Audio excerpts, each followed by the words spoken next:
is ESPN.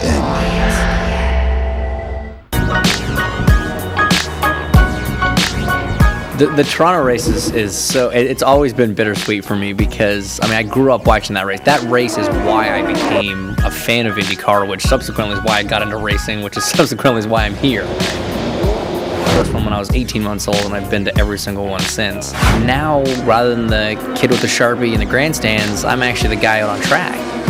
For whatever reason, that track just hates me. And so this year, if it's just nice to me, I'm not saying I have to win it, I'd love to win it, but if it just doesn't do something awful to me, I would love it. Like many drivers, James Hinchcliffe calls Indianapolis, Indiana home because of his IndyCar racing career. However, his real home is just down the road here, about 20 miles away in Oakville, Ontario. However, here at the track, he's got another home. This is Hinchtown, and his brother Christopher, his sister Rebecca, his mum Arlene, dad Jeremy, and girlfriend Kirsten, along with a bunch of other friends, are there cheering Hinch on. It's been a remarkable season for James Hinchcliffe. Of course, he got that career-first victory on the streets of St. Pete, that electrifying victory in Brazil on the last corner of the last lap, and the dominant victory on the oval in Iowa. However, it's very much been a case of feast or famine for Hinch, because not only is the only driver in the series to win 3 races this year, he's also the only driver in the series to come last 3 times this year. The Honda Grand Prix of St. Petersburg. Let's go for a new racing season! Wow, Elio made a mistake at turn 1. Hinchcliffe is the new race leader. The mayor of Hinchtown is now an IndyCar Series winner. And we are racing in Sao Paulo, Brazil. It's all to play for on this final lap. And on the inside, Hinchcliffe is on the over and under. And he wins his second one. The Iowa-born Indy 250 is green. Here comes the GoDaddy car. James Hinchcliffe will grab the lead. James Hinchcliffe taking the win, his 3rd of the year. Well, 3 wins on the season, and of course being a Toronto native makes James Hinchcliffe the mayor of Hinchtown, and everybody's here. There is no ballot box because I know you don't want anybody else to try to get in on your business, but let's talk about business. Winning here in Toronto, to make it 4 victories, but more importantly, to become only the 2nd Canadian to ever win here in Toronto. How big would that be for you? Well, first off, I just got to say these are all extras. I paid them all to be here. I was sad at the turnout yesterday, so I want to boost myself up a bit, so thank you all for showing up, checks in the mail. No, obviously a win here would just be over the top. It'd be, as good as winning the Indy 500 kind of thing, and Paul's done it twice, and everybody reminds me it was 93, 03. Hey, guess what year it is, James? So no pressure. But we struggled a little bit in qualifying, but this race is known for attrition. It's known for things being tossed up in the air, and this team is just so good at making good decisions on race day. So we're going to try and get the GoDaddy car up there. And just one more thing, I want a quick shout out to Peggy Long, who's having a bit of a fight right now. So our thoughts and well wishes with her and Tom. And if he can come up with this victory here, guys, Hinchtown tonight is going to be one wild place. Lee? Good on you, Brian. Thank you. And during today's race, a reminder, you can watch James Hinchcliffe's onboard camera and check out the live timing and scoring on the IndyCar 13 app. To download it, simply call ** Indy or search the App Store or Google Play, only from Verizon. Well, when we come back, we're going to talk about standing starts. It is the topic of the IZOD IndyCar Series right now. Steve Matchett, Townsend Bell are going to join me to talk more about that. But first, what do the drivers think of it? Standing starts, I've never done one. It's all about getting the traction down, and then you'll be driving past those 20 cars if you get it right.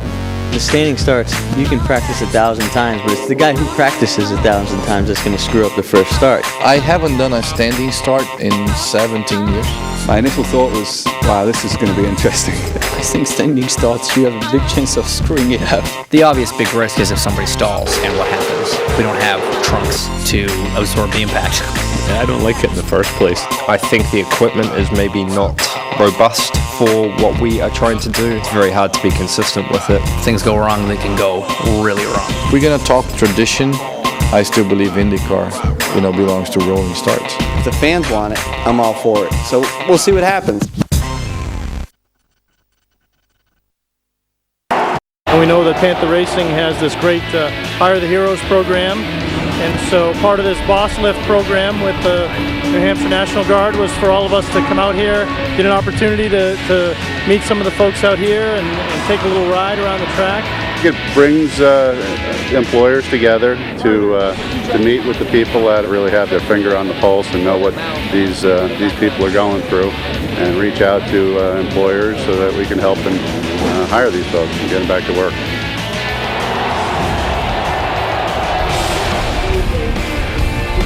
We welcome you back to Toronto for the Honda Indy 2 in Toronto, the first of this doubleheader race weekend. And in just a few moments, it really will be lights, camera, action. Now, while it happened in the Champ Car World Series, it has never happened in the IZOD IndyCar Series. That is a standing start. The guys got to practice it, and I wonder just what they have to do. Well, that's what Jan Beekers tells us in this week's Professor B. When it comes to standing starts, the technology of these cars has changed a lot. Gone is the clutch pedal in the footbox, and now there's the clutch paddle. In fact, 2 of them.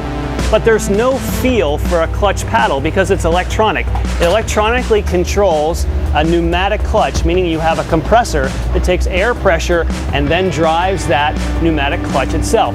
The procedure for standing starts is actually pretty complicated because the series wants to have the start in the hands of the drivers.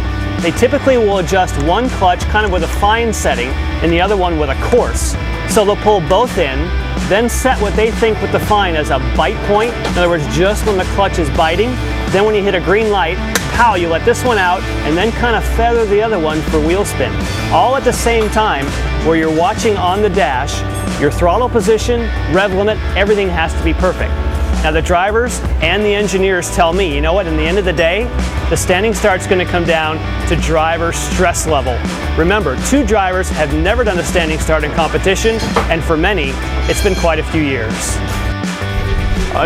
I promise you it's all anyone has been talking about this weekend. How about the driver's history as far as standing starts? Well, Simon Pagenaud has done the most recent one at the Pikes Peak Hill Climb. Takuma Sato did one earlier this year in his home country of Japan. A lot of the guys did V8 supercars on the streets of Service Paradise. James Jakes in GP2 and GP3. So there's a good variety. There's a couple of guys who have not done it at all. Tense times, that's for sure. We welcome in Townsend Bell and our special guest this weekend, NBC Sports Network's F1 analyst Steve Matchett. Great to have you with us. Hey mate, from a driver's standpoint, how is this going to work? Well, standing starts are really the most exciting part of any race that I've taken part in.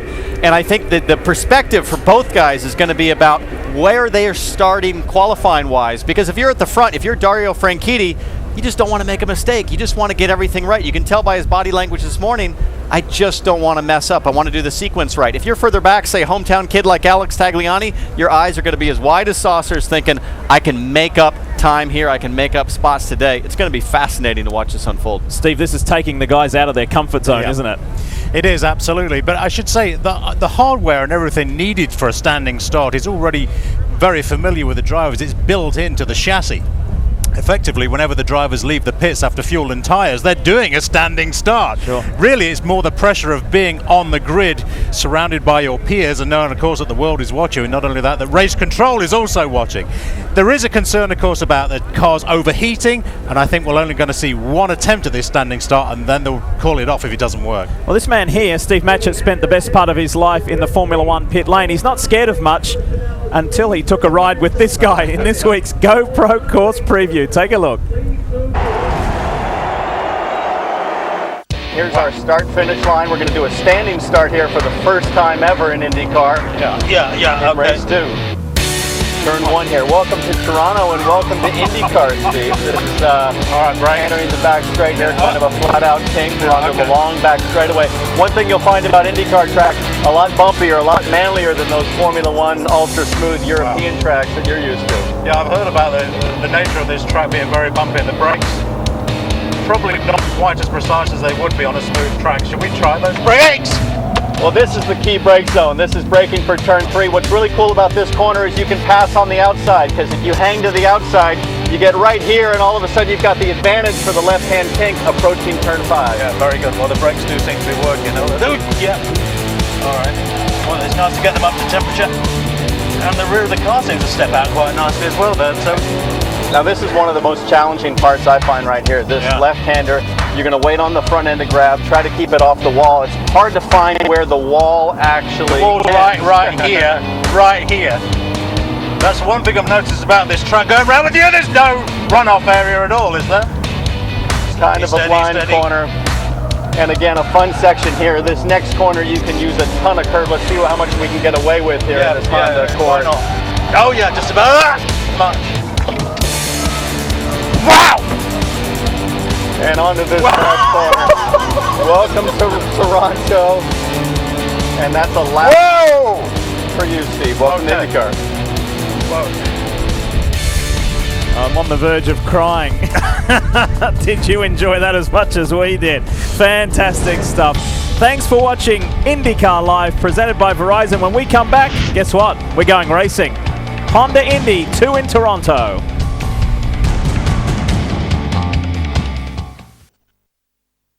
The rolling hills of Pennsylvania saw Andretti Autosport start strong with 3 of its 4 cars on the front row at Pocono. But when turn 1 hit, the likely domination began to fall apart. Hinchcliffe, the car makes heavy contact. The hometown hero Marco Andretti carried the flag while misfortune found his teammate Ryan Hunter-Reay.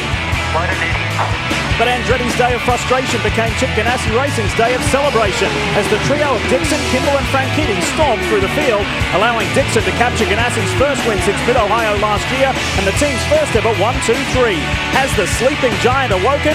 Crossing the border into Toronto for the second doubleheader of the year, we'll see if Ganassi can capitalize on 2 chances to close the title race.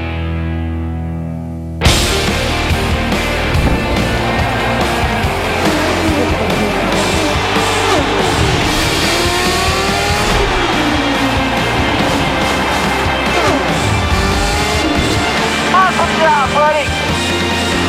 I love you guys. We could not ask for a better weekend to go racing, and guess what? The best part is we do it twice. This is the Honda 2 in Toronto, the IZOD IndyCar Series 12th round, and we are very excited about this. And as we see each and every year, an enormous crowd of passionate and educated, knowledgeable Canadian open-wheel fans. This is the 27th time open-wheel cars have raced here on the streets of Toronto, and there are 2 Canadians in the field. It's time now for the command from NHL Stanley Cup winning player Dave Boland. Toronto IndyCar race fans, are you ready? It's time for those most famous words in all of sports. Here's David Boland of your Toronto Maple Leafs to give the command. Drivers, start your engines.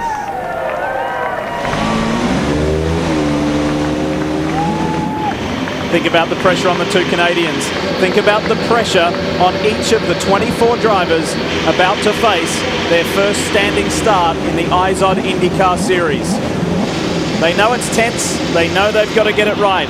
Before we get going, let's check in with the boys one more time. We start with Jan Beekes. And Lee, one of the exciting things about working pit road is when the drivers fired up and lighted up coming off of pit road. Now all 24 are going to do it at the same time. Consider the top 3 qualifiers have not won this year. And look at the front row. Honda versus Chevrolet. We'll find out which engine and which driver got it right. Kevin? Ryan Briscoe is again in the Panther car this week. It's been a good week. He won in the sports car at Lime Rock last week. We're hearing he's got a really good chance of being in this car full-time next year. And we also learned this week that he's going to be a father for the first time. He and his wife Nicole are expecting a baby girl. Down to Brian Till. Well, James Hinchcliffe may be looking for his first victory in his 3rd start here at Toronto, but it's not like he doesn't know this racetrack well. 26 times he's been there. That's every year that they've raced Indy cars in Toronto. James Hinchcliffe has been here. Robin? Brian, the last time we went street racing and had a doubleheader, it was the Mike Conway show. He introduced himself to his crew on Friday, kicked everybody's butt on Saturday, and finished 3rd on Sunday. But today he's starting 20th. He's had a miserable weekend. He can't get a hold of the racetrack, but it's a long race. We'll see what happens, Lee. Thanks, Robin. And it's not a very long racetrack. It's only 1.7 miles. But Townsend, this gives the drivers, whether male or female, a real challenge. It's a massive challenge and always a great race here. Let's take a look at a lap at Toronto. This is the raciest street circuit on the schedule, and the drivers are constantly tempted to pass in 3 areas. The first is the braking for turn 1. The second is the braking for turn 3, which is a great corner because you can race side by side, but only one car will fit at the exit at that next kink. Finally, if you really want to take a chance, you can pass going into turn 8, but it's risky. This place, Lee, is always drama. Toronto is jungle warfare. And remember, it's a double header. This is going to be physically taxing. These drivers are going to be tired on Monday. Quick reminder that you can be a part of Honda's fastest seat in sports sweepstakes by going to shophonda.com to sign up. Enter now for your chance to lead the start of an IZOD IndyCar Series race in the IZOD 2-seater, as you see there, being driven by Indy 500 champ Ari Leyendijk and also legend Mario Andretti. That is the Honda fastest seat in sports sweepstakes. All right, let's show you where your favorite driver is starting. Dario Franchitti, this could be the turning point for the Scotsman in the 2013 season. He has been blisteringly fast all season, and Bourdais, great to see these two 4 times champions on the front row. Look who's lurking back in row 2. Will Power having a strong weekend so far. This is a track he's very fast at. Tony Kanaan, our Indy 500 champion, right there next to him. Steve, what are they going to do? What are these guys going to do mentally to get off the grid well in this standing start? They've just got to get themselves into that zone that all race drivers find just prior to the start of the race. Concentrate on what they've got to do and put everybody else out of mind. But there is going to be a lot of pressure there. See those orange stripes at the side of the grid when the cars pull up? That's exactly where they've got to be for the start, and watch the lights. But again, in their own mind, you've done it 1,000 times leaving the pits. Keep that at the front of the mind. So we have not heard any word of any driver failing to start the car, so everybody's in their respective and correct positions. They will come around at the end of this lap and grid up, and then when the lights go out, when the red light is extinguished, it immediately goes to green. We will go racing. There's no second chances here. This is tense stuff, and it will be interesting. Let's show you some onboard views that we have for you. This is the battery tender onboard camera aboard the Midas entry of Graham Rahal. Those tires and your brakes. And of course, James Hinchcliffe carrying the Verizon onboard. Simon Pagenaud carrying the HP onboard view. Up into turn 3, it's a hot spot. The National Guard onboard camera. We just heard about that with Kevin's report on Ryan Briscoe. He has been racy this weekend. Looking forward to that. And of course, the Acorn Stairlifts onboard on the Acorn Stairlifts car of James Jakes, who has also been very quick. He did get a 10 grid spot penalty though, but he is one to watch out this weekend. And of course, the Verizon onboard with Will Power. What can he do this weekend? 9th in the championship. Can he score another win? This is brilliant stuff. Word just came through before we came on the air, as we see the man who got his first ever 1-2-3 last weekend, Chip Ganassi. Guys, word just came through before we came on air a little earlier. Takuma Sato is now on probation. I'm not even sure what that means anymore, but he's been pushing hard the last 2 races. He stepped over the line clearly at Pocono on that pit lane exit. But I'll tell you what, if there's ever a time to make a mistake, it's going to be here. I can't believe only 1 warm-up lap. Normally we get 2 or 3 to warm our tires, get the pressures, get the ride heights up. 1 warm-up lap, standing start. This is going to be wild. And it's a formation lap, as we're calling it now, for this standing start. And what the drivers need to do right here is get heat into that carbon clutch. Remember, during the pit stops as the race develops, the clutch is hot. But now for this standing start, the clutch, the composite carbon clutch, needs to be up to racing temperature. Remember, this has happened in the Champ Car World Series, never in the IZOD IndyCar Series. You'll see the red lights on the right, they'll climb, they'll ascend, and when they get to the very top, so long as everyone's in their respective spot and correct, as soon as they go out, we're going racing. It's an all-star front row with Dario Franchitti and Sebastian Bourdais, 2 4-time champions in open-wheel racing, ready to go. I see a yellow flag. I see an aborted start. yellow flag. Aborted start. This is an aborted start. Pace car dispatch now. Pick up the leader, car 10. Car 10, you have the field. Let's move out, please. Let's roll the field out and meet the pace car at turn 2. Everybody, let's roll out. Wow, that's really a shame. What this means is we're going to go to a rolling start. If there's an aborted start, they do not grid back up, so they are rolling now. One of the reasons for that, looking around the equipment, guys, the coolers on these cars are simply have been designed for a rolling start, and the teams and engineers are concerned that for a second standing start, even after another formation, like you can get into an overheating situation. There is a disabled car on the front straightaway. Newgarden. Yeah, that's they're the going to restart reason. him here. So Joseph will go to the back of the field and start, and we will go back to normal. We will go to the default position of a rolling start. Well, what a shame. We were looking forward to that. We were excited. The drivers were a little bit nervous about it, but it would have been interesting. Yeah, it would. Joseph Newgarden stalled. We saw him there on track. All the way in. But that was nowhere near that vacant grid position, which was right up the top. So somehow I think that the drivers got shuffled out of position. I wonder whether or not, guys, we've just been talking about the drivers trying to get heat into the clutch. I wonder whether or not this is a problem with too much heat into the clutch. It's just not letting me go, guys. I don't know why. Yeah. Well, it's just what speculation. Do you want me to do here? I would suggest that the clutch is overheated, probably by trying to get too much heat into it. Perhaps it could be some sort of electronic issue. It's so frustrating as a driver. It's like you've done it 1,000 times. You pull the clutch in, you give it gas, you release it. It's supposed to go, and you can tell in Joseph's voice it's certainly not responding in the manner he's used to. Now, one of the questions that was asked this morning at the drivers' meeting to Brian Barnhart, normal race director Bo Barfield is not with us this weekend for personal reasons. He'll be back, but Brian Barnhart is at the helm this weekend, and there were lots of questions from the drivers. One of them was, what happens if we go into an aborted start? And Brian Barnhart was very quick to say, once we go into the start procedure, the race has begun. So technically the race is underway. We'll see them get going. You'll see the flag waved, and we'll get going once we get things sorted out with Joseph Newgarden's car. These are the guys using the black primary tyres, and it's interesting to see really right at the top there's Sebastian Bourdais, one of the front runners on that primary tyres. The rest of the guys around him all using the softer tyre, the red tyre.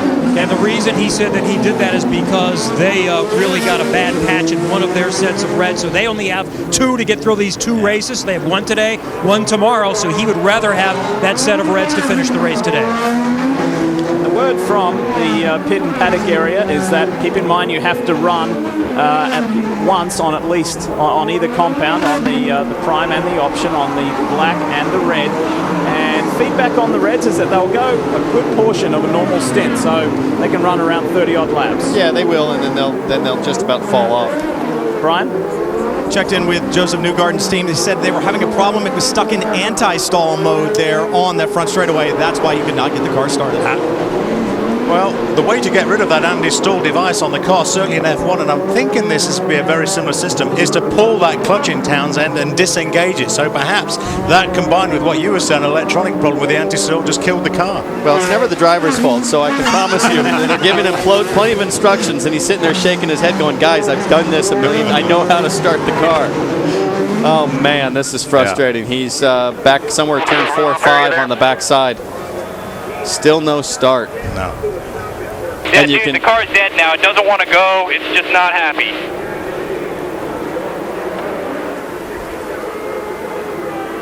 Look at him. He's crossed his arms. He's like, this is ridiculous. 10-4. They're going to send the safety truck and pull you to pit lane here.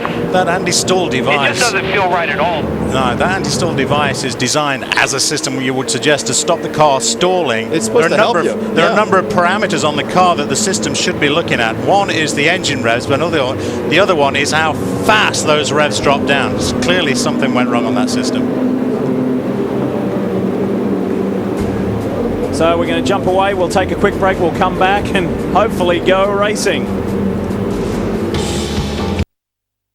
10 actually, 19th for that Newgarden. Ready to go racing. Listen to the crowd respond. Let's do this, they're saying. Dario Franchitti is on the left in the target car. Look at his teammate on the inside. Scott Dixon got racing. Down into turn 1. Bourdais, is he going to get hustled out by Will Power?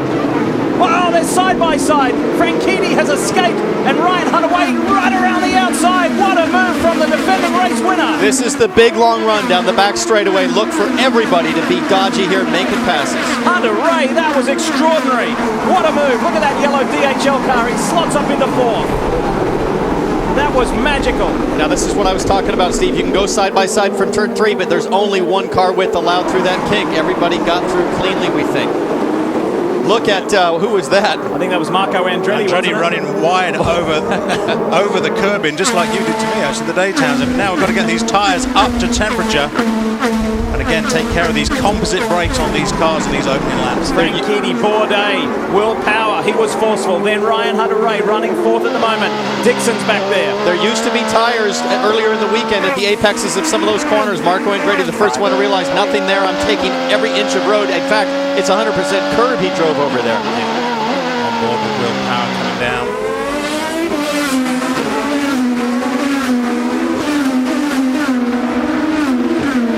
This is where they really get to stretch their legs. Dixon, Castroneves, Andretti on the push-to-pass button.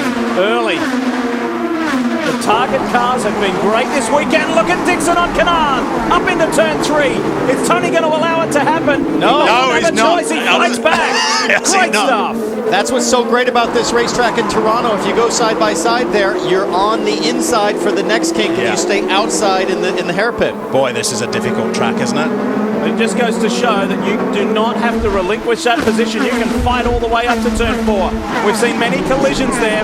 We've seen altercations, but also good racing like that between the Indy 500 champ, Tony Kanaan, and Scott Dixon. The target drivers, I think, have probably the best balance over the course of a long run. You can see the anxiety in Dixon. I need to get around now. So he's going to hold back here on Kanaan. Going to focus on a really good clean exit right there. Not super close, but it's a long straightaway. Let's see if he gets a toe. The order is Franchitti with a 1.1 second lead over Sebastian Bourdais, Power, Hunter-Reay, Kanaan, Dixon. Dixon on the button again. Kanaan defends to the inside. Now Dixon's on the outside. He could have the advantage in the kink here. He gives it a shot of gas and boom, he's got the pass. Wow, he's back again. Well done. That's very cool stuff by both drivers. It's very close wheel-to-wheel stuff, but it's intelligent racing. Absolutely, and at the apex, Steve, you've got a concrete patch. When you're wide, you're on asphalt. You're actually at an advantage, but driving more distance. I think you're absolutely right. We've seen that all this weekend, haven't we? That concrete, the grip level just goes right down, runs away with the car, and cause a lot of understeer on the car. You want to try and avoid that concrete if you can.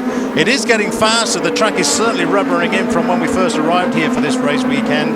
The sun has been out, we've had no rain, more and more rubber has been down on track, and grip is improving.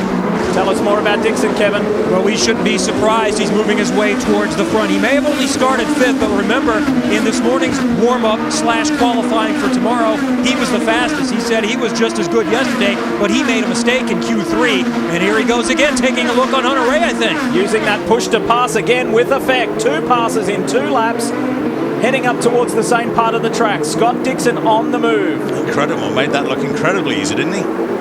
He's up to 4th. He's got a 2.5 gap to Will Power. Yeah. It looks like Franchitti and Bourdais have settled into a pace where they're going to try to manage tire wear. Yeah, absolutely. Remember, these guys, Franchitti and Bourdais, on different tires. Dario Franchitti on the red tyre. The softer tyre will give more grip, but is less durable, as we're seeing all sorts of racing series. And Sebastian Bourdais doing exactly the opposite on the black tyres. They're harder. 8 laps complete. Everything looks good. Less grippy, but more durable. So Sebastian Bourdais' job now is to hang on to Dario Franchitti. Do not get that gap opened up. And it looks so familiar to see that Target Chip Ganassi car out in front with that famous and familiar helmet of Dario's. However, this is only the 2nd race that Franchitti has led this year. He led 27 laps at Long Beach earlier in the season. He's had a good record here. He's been victorious 3 times. And now Dario is in a position that he's familiar with. Clear track ahead, and he's into his rhythm. We're back live here in Toronto on the NBC Sports Network. You saw that in non-stop. That was Charlie Kimball in 3rd of the Ganassi cars. The 83 machine making a move on EJ Viso for 12th. He got by the Sitco entry. Now, heading up into turn This is our own Townsend Bell in Robbie Gordon's Stadium Super Truck race earlier today. He was leading Robbie Gordon up until that point. What happened, mate? I thought it was actually a fan exhibition. I didn't realize we were actually racing, so I tried to back it in like your old friend McDowan. Yeah. It wasn't driver error, was it, Tom? Oh, boy. You did very well. You did very, very well. Anyway, back to it. The biggest movers in this race so far, Graham Ray Hall, Mike Conway, Charlie Kimball, they've all made up 4 places. Now, Robin Miller, did you get a chance to see Townsend in that Stadium Super Truck race? He was impressive, a lot more so than Jimmy Vasserly, who tried it this morning. Robbie Gordon told Vassar, don't get on the throttle too hard because you'll get too airborne. You don't need all that air in you. Vassar came down hard. They took him to the hospital. Fortunately, he didn't break anything, but he's not going to be sitting down for about a day and a half. Oh, Jimmy. This is Ryan Hunter-Ray, defending series champion and defending race winner. He sits in the 5th position at the moment, and he's got a bit of ground over Tony Kanaan. This is where it's a little bit busier, though. Simon Pagenaud, James Hinchcliffe leading Pagenaud, Kimball and Vizo in the background. It's a bit of a chain. Quite a lot of suspension movement on these cars, up and down the field actually, but that's really a trait we're going to see around here, Townsend, isn't it? Because this track is very, very bumpy. You need to have it relatively soft. Let's have a look. Forward when you get a chance. Take care of Classic pass here. Hinchcliffe goes to the outside. Pagenaud defends to the inside. And at that point, Hinch can look in his right-hand mirror and see that he's got the gap and the corner. There was also something that was raised in this morning's driver meeting, reminding all 24 drivers, you can make a move, but once you do, like moving to the inside heading up to turn 3, you must stay there. You cannot move back out again, otherwise you're going to be penalised. And Hinchcliffe has gapped Pagenaud very quickly. He's gapped Pagenaud, and Pagenaud now has trouble from behind as Kimball is charging up the inside. Yeah, Kimball charging up the outside. Look at that on the hard tyres, on the black tyres. Pagenaud's got the red tyres on. Now, Charlie did have to use a push to pass there. He's got 7 left. He's used the most of anybody in the field so far. Dixon's also used 3. And again, you see these cars looking around to try and find the best line around here. They're still struggling for grip on that concrete, despite the amount of rubber that's gone down on track. Steve, I'm watching the lap times, and at this point, it looks like we might already be at the point where the crossover of the red degradation and the black consistency is just starting to intersect. Yeah, I think you're right, absolutely. That gap between Franchitti and Bourdais has been around a second from the start of this race. It went down to just under, now down to 0.8. I think you're absolutely right, Townsend. I think those harder tyres are now coming into their own in terms of durability over the grippier red soft tyres that Franchitti's using. Charlie Kimball, fresh from that podium result last weekend in Pocono where he finished 2nd, the same spot where he finished here 1 year ago.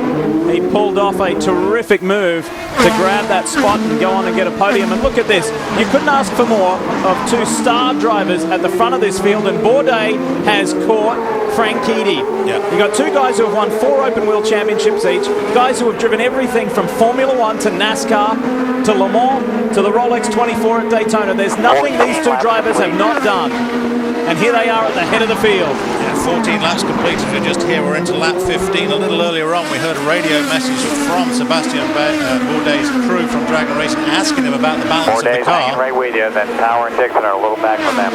On these harder tyres, on the black tyres, and Bourdais' response was terrific for him and his crew. Said it's fine, the car's working absolutely fine, which is exactly what his crew will want to hear. It is not what Franchitti will want to hear. Well, it seemed disadvantaged for Bourdais at the start based on Jan's report on the availability of reds, but it seems advantage Bourdais now. Yeah. We are 14 laps in. We got to kind of keep that distance lap count in mind in terms of red degradation as the race goes on. Biggest mover off the race in the Midas machine is Graham Rahal. He has made up 5 positions from his starting spot of 18th. He's the man on the move, Robin. Lee, I think what you've seen here is they've really struggled. They've had 2 good races all year, and guess what? They're probably going to make a change in the engineering staff before the season's over because they got to do something. This guy's hasn't forgotten how to drive a race car, and he was in the Fast 6 all the time just a couple years ago. Sure, his confidence is hurt, but I think Bob Rahal's looking to make a change sooner than later. Well, and what's happened as far as the team is concerned, James Jakes was the faster of the two drivers all weekend, but had to take that 10 grid spot penalty for an engine change. Graham Rahal has in fact got around James Jakes and he's taken off. But that's the thing here is that, yes, Graham might be a little unhappy with his engineering, but he's got a teammate, Steve, that is getting the job done. And if you bolt those settings identical onto Graham's car, we've asked the question. Graham says, well, I don't really like the balance and the way it feels. Well, sometimes you got to just bolt it on and sit up and drive. What we've got is what we've got. You know, there's not an awful lot else you can do. It comes to the point where there's nothing else you can find in the car, and you have to put it in the driver's hands. And I've been in those situations before. It can be frustrating, but sometimes you just have to say, I got to just man up here and get it done. The other thing that Graham Rahal is working for him this weekend is a new engine, guys. He lifed out in the last one, got the 2,000 miles out of it, so he's got a little more horsepower underneath the bonnet of that chassis this weekend. That's going to be big, and you see Joseph Newgarden being pushed back onto pit road. And Mike O'Gara and the guys from Sarah Fisher Hartman Racing have said, we're not going to give up. We're going to fire this thing up. We're going to get young Joseph out there again and compete in this race. Meanwhile, up front, look at this. Bourdais is as close as he has been to race leader Dario Franchitti. Yeah, it is now under just 0.548 last time through, timing and scoring. These guys are close. You know what kind of a year it's been for Sebastian Bourdais? His best result is 11th, and 4 times he's finished 20th or higher. It has been a miserable year for the man born in Le Mans. And this guy here, Dario Franchitti, he's looking to turn things around as well.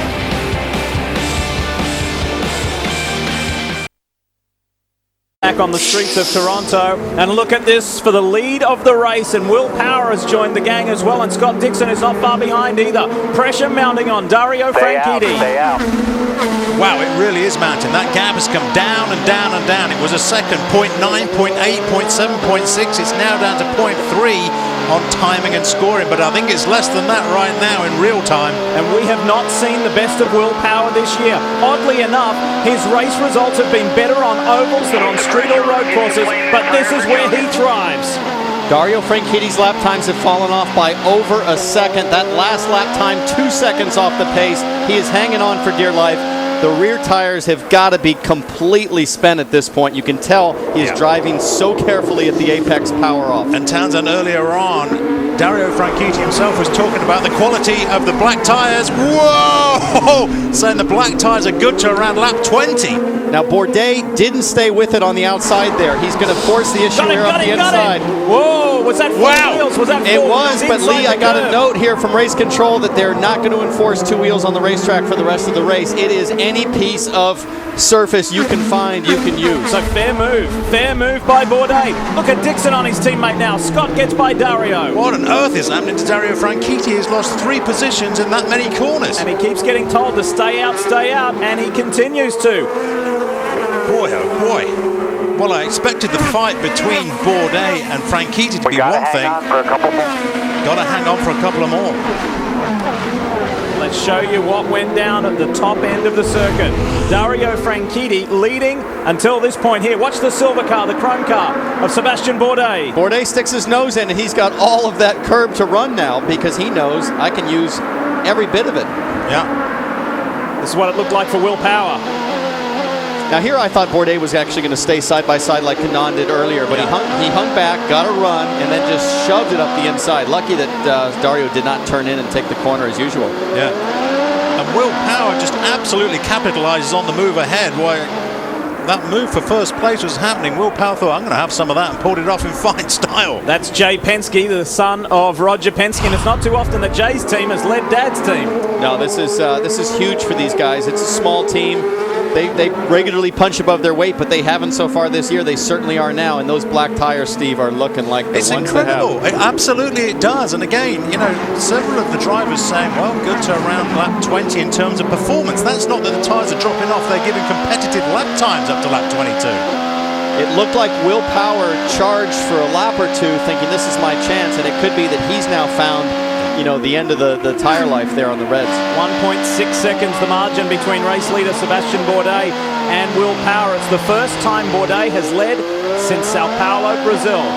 Young, Very interesting as you see Will Power go through that same section of the... for the remainder of the race, and they're not going to enforce that as previously called. And that is exactly what I was going to say, because Will Power had been warned. We see that Dario Franchitti is going to pit, but they were warning Will Power, don't put four wheels off the racetrack earlier. Now you can hear direct from race control. They've rescinded that. So, Townsend, you are correct. Now anything is game.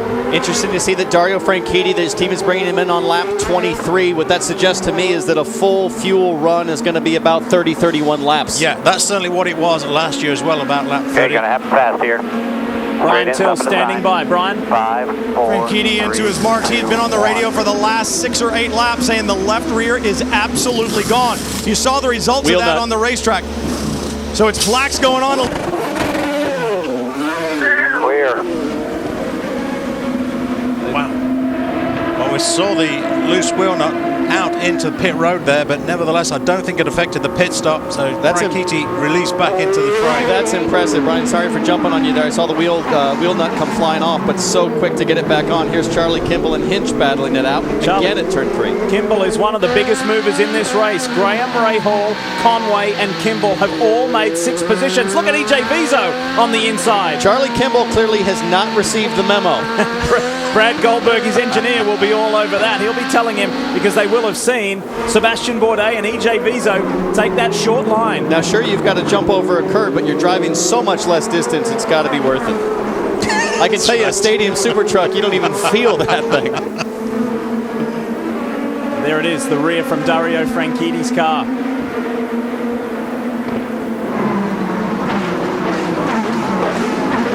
So Hinchcliffe has been under pressure lap after lap after lap to try and hold on to his 9th place. He's behind Ryan Briscoe, just went through shot there. So it's Bourdais, Power, Dixon, Hunter-Ray, Canard in the top 5. Then Marco Andretti, Castro Neves, Briscoe, Hinchcliffe, Kimball. Here's Graham Rahal, a man who also made up 6 positions. Okay, go. Strong laps now. So these guys are all pitting for black tires, Steve, now. Again, right around lap 25, which leaves 60 to go in the race, which suggests they went as short as they could to know that they could make it on fuel if it stayed green the rest of the way. I think that's exactly right. They were trying to push these red tires as far as they possibly can, and I think really in Franchitti's case, push them too far. Yeah.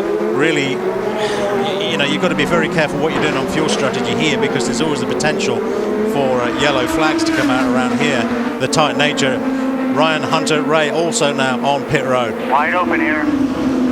And of course, anybody who's on reds is going to try and take that strategy. You can see he will go for the black sidewalls. You'll hear that rev limiter. The Chevrolets have a pit road rev limiter to make sure that they get a good pull away. And they got a lot of front weight. He stalls it. No, but it's back again. So the anti-stall did prevent him, but he still is not up to speed. Yeah, still trying to get that anti-stall off. I think you're absolutely right, Jan. Anti-stall problems, but nevertheless, back out. Precious seconds on a green flag stop. You see Bourdais now carving through lap traffic. That was Simona Di Silvestro at the back of the lead lap. She's now 1 lap down. And again, a hiccup for Ryan Hunter-Ray when in a strong position. He was a top 5 car, and that time costly. We saw Viso stopped, serviced well, and sent. Bourdais now boasts a 2.1 second lead over Will Power. 3rd place man Scott Dixon is in. Kevin's there. Dixon will hit his box. He's up near just about a third of the way down. They are going to make the change and get 18.5 gallons of Sunoco fuel. The car has been solid so far for Scott Dixon. He will have to weave around Tony Kanaan. Dixon is out, Jan. He does, and Tony Kanaan is also on the similar strategy. They expect no changes on the car. We saw a lot of front wing for Ryan Hunter-Ray. Oh, but they're waiting on the fuel. The fuel's not flowing. That's Jimmy Vasser on the radio saying they had to wait for fuel. Boy, that's 2 in a row of long delays on pit road. A green flag stop with a delay like that, we are talking multiple positions lost. You can't afford to do it, can you? You've got to have very, very clean fuel stops here. Dixon took around 6 seconds of fuel. We're trying to guess roughly the number of laps on 6 seconds, around 24 to 30 laps. Not entirely sure. When that fuel hose hits the coupling, you've then got to sort of guess when the fuel flow starts. They're not pressurized rigs, they work just on gravity. Panther machine of Ryan Briscoe. He's had a solid weekend. At the moment, due to pit stops, Ryan runs in the top 5. And here's the crowd favourite, James Hinchcliffe, is in the lane. You can hear the crowd in the background. They're willing him on. They've seen mistakes on pit road. He needs to have none. A little bit slow getting the right rear off, but so far so good as long as you beat the fuel. Wow, the fuel was fast. Clear. Very nice job. Okay, let's giddy up here. Giddy up. Same thing for James Jakes. Waiting for fuel for Jakes. Clean for him as well. That's what you need. Nice work from the Hinchcliffe crew at Andretti Autosport. Meanwhile, have you seen this picture before in open wheel racing? Sebastian Bourdais out in front and increasing his lead. 2.8 seconds now. I'm watching his lap times. They're still holding now. Will Power is in. Now when he finishes this stop, where he comes out, it's the race with Scott Dixon. Around Sean. We're the second group here. We're the second group. Around him. 3, 2, 1. You're listening to Tim Cindric on the radio. That is traditional for Penske. They walk them all the way through on the radio. They easily beat the fuel. Very nice stop for Will Power. That's the way you want to get it done. Marco Andretti comes in and he's led the second most laps in this series, hadn't won a race yet. They're putting in blacks. Briscoe comes in. Marco says everything's fine, no changes. He's coming out. Here comes Will Power. He's going to beat him out, boys. Wow! Nice stop from the Andretti crew. That's Helio Castroneves that Marco's racing with out of pit lane. Will Power was already there. Here comes Hunter Ray. This is Briscoe and Viso going at it. Cold tires, Steve. No tire warmers here, bud. No, that's exactly right. You've got to be careful, haven't you, to get them up to temperature before you really try and take the fight to the competition. That's right, no tire warmers. And this is the hardest thing to do, to come straight out of the pits onto a long straightaway and have to hit the brakes into a tight, 40-mile-an-hour hairpin. Incredible pit work, I must say, very impressive. And the time to deliver the fuel and the time to change 4 wheels and tires is pretty much the same. Where is Dixon in relation to Power? Where is Chip Ganassi, Scott Dixon, and Will Power? That's the question we need answered. And also, just when, how much longer is Sebastian Bourdais going to run before he pits? He's getting very, very close to coming in for his first stop of the race. Here's Will Power, clear track ahead. He's clear track ahead, and he is 3 seconds ahead of Dixon, and that's where Will Power is exceptional. Cold tires and the final few laps before pit stops, the ability to make a gap.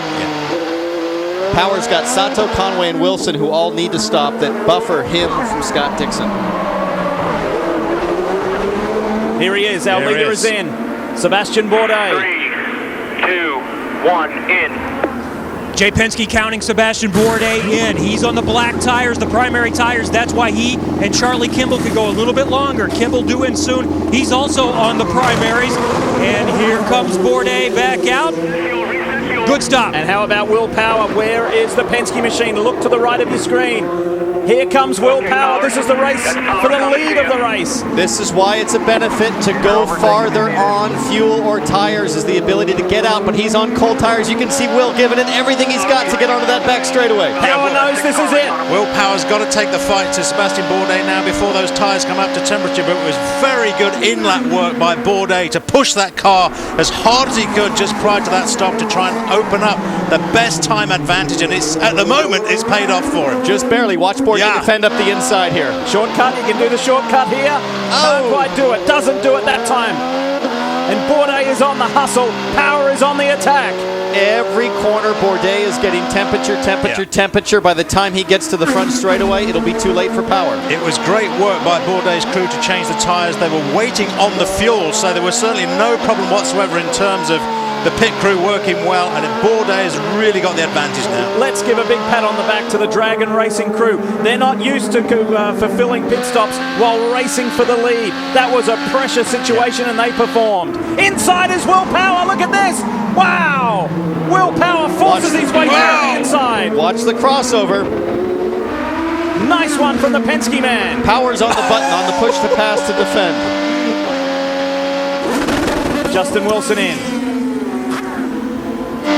Wow, can you believe how fast it changes? I was just giving props there to Sebastian Bourdais and his crew for doing all that work, and bang, it's over in a second. Well, Power was pulling off braking moves like that at Detroit. He was spectacular, but he didn't have anything for Mike Conway. That was very Detroit-esque. Awesome move from Will Power. Yeah.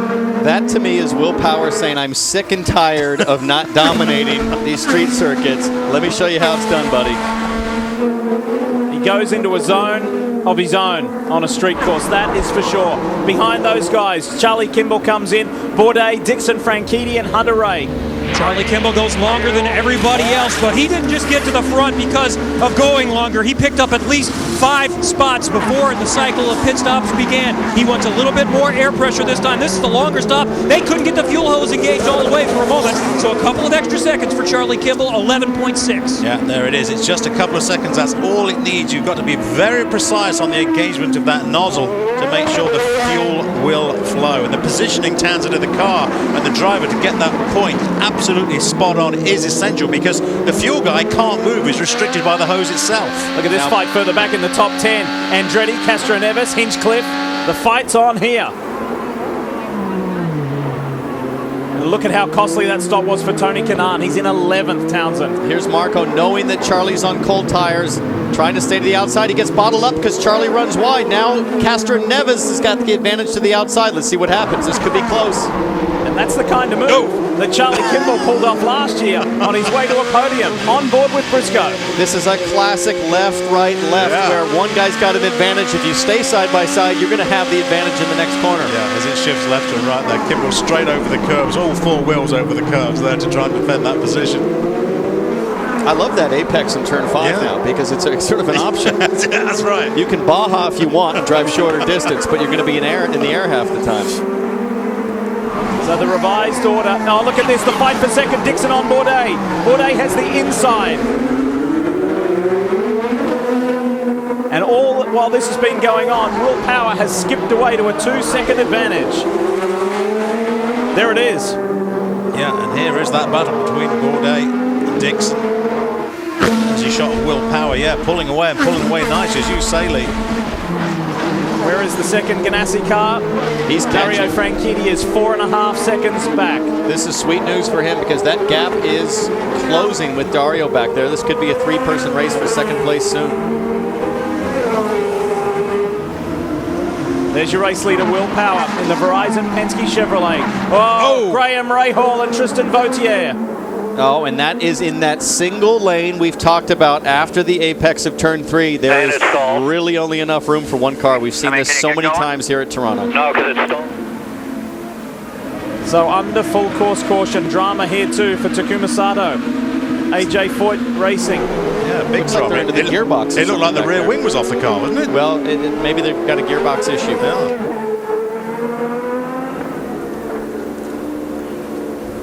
Come on, where are these guys? This is a strange local yellow. Relax, full course yellow. Full course yellow now. We did see the double yellows at the start-finish line. Vautier is on the right of your screen. Oh, and tags. I have to say Vautier's forcing the issue. He did not have the side-by-side run necessary to hold that position.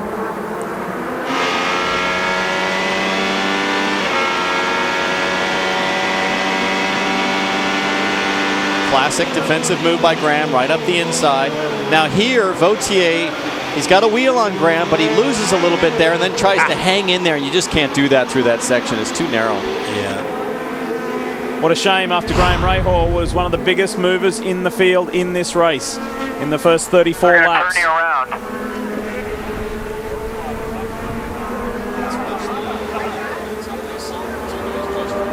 So full course caution.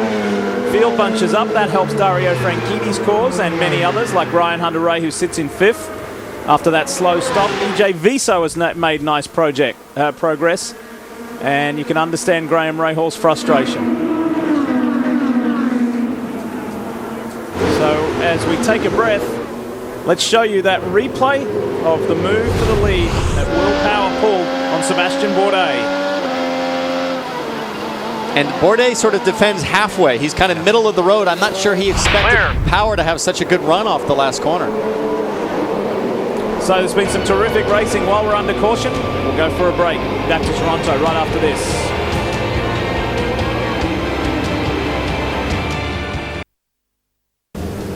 So, Power leads the way. It has been quite the race, and we're not even halfway there yet. Kevin?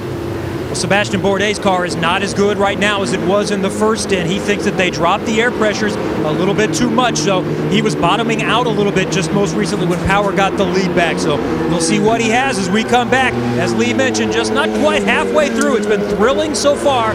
Stay with us from Toronto. Race number 1 of 2 this weekend, the Honda Indy Toronto. Will Power looking for his first win of the season.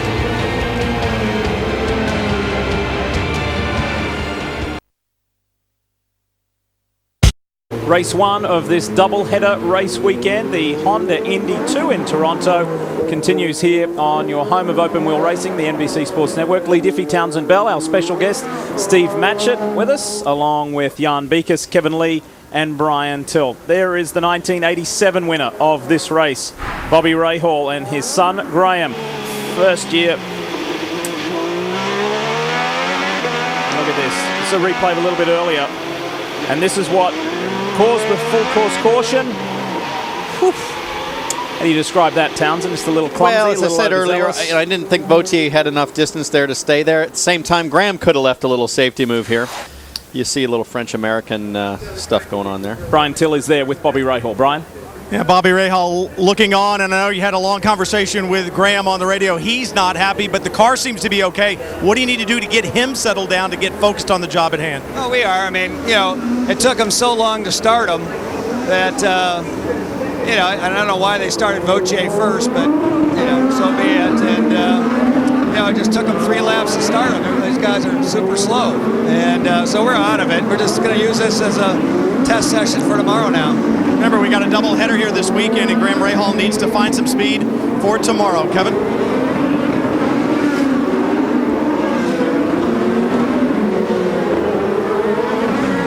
Tom Wertz is the strategist for Charlie Kimball.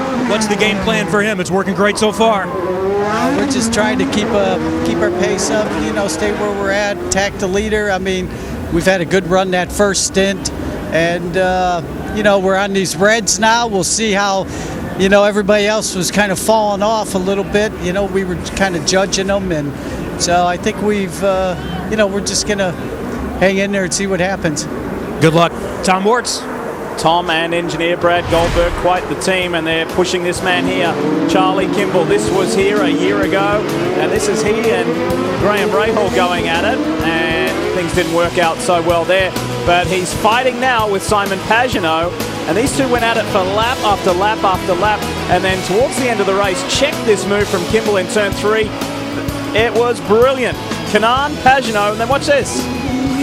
Thank you very much. That's right. Charlie says, thank you, I'll just slide on through here. And to make 2 in 1. And then, of course, more recently, last weekend, Charlie was second in that 1-2-3 for Target Chip Ganassi Racing. Paired up, pace cars are in. Finally, the pace car is off the track. Look at those Ganassi cars ready to pounce. Everybody's ready to run. It's Will Power who will see the green flag first. Let's go back to racing. Bourdais on the outside. Franchitti, Dixon, they're in there. Kimball is on the inside. Hunter Ray has the middle slot. Little contact there between Hunter Ray and one of the Ganassi cars. On board with our leader. Bourdais really pushed the issue straight at the restart, but he's dropped back now. And he's under pressure, Steve. Big pressure on the way up to turn 3. Scott Dixon on the inside of Sebastian Bourdais. Got it done. I think Sebastian Bourdais will be complaining again that the tyre pressures are too low. He was saying that the car was perfectly all right on that first set of tyres. Oh, this is not good. 3 wide trying to go through that kink.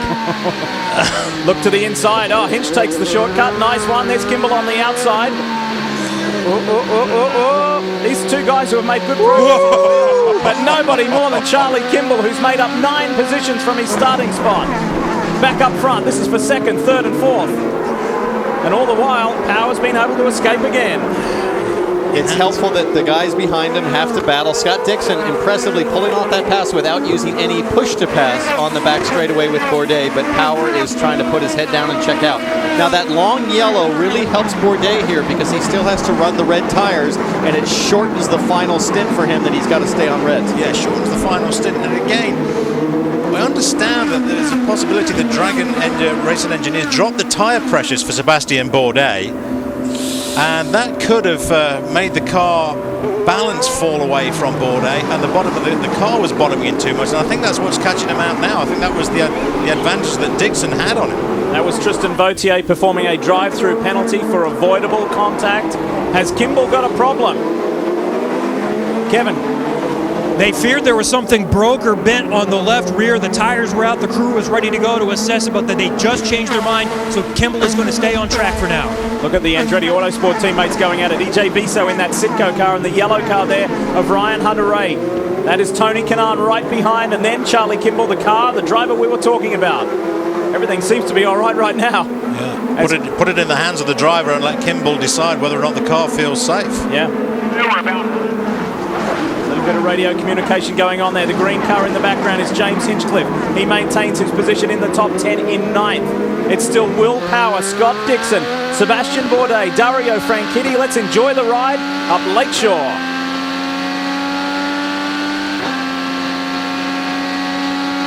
165, 170, 175. Wow.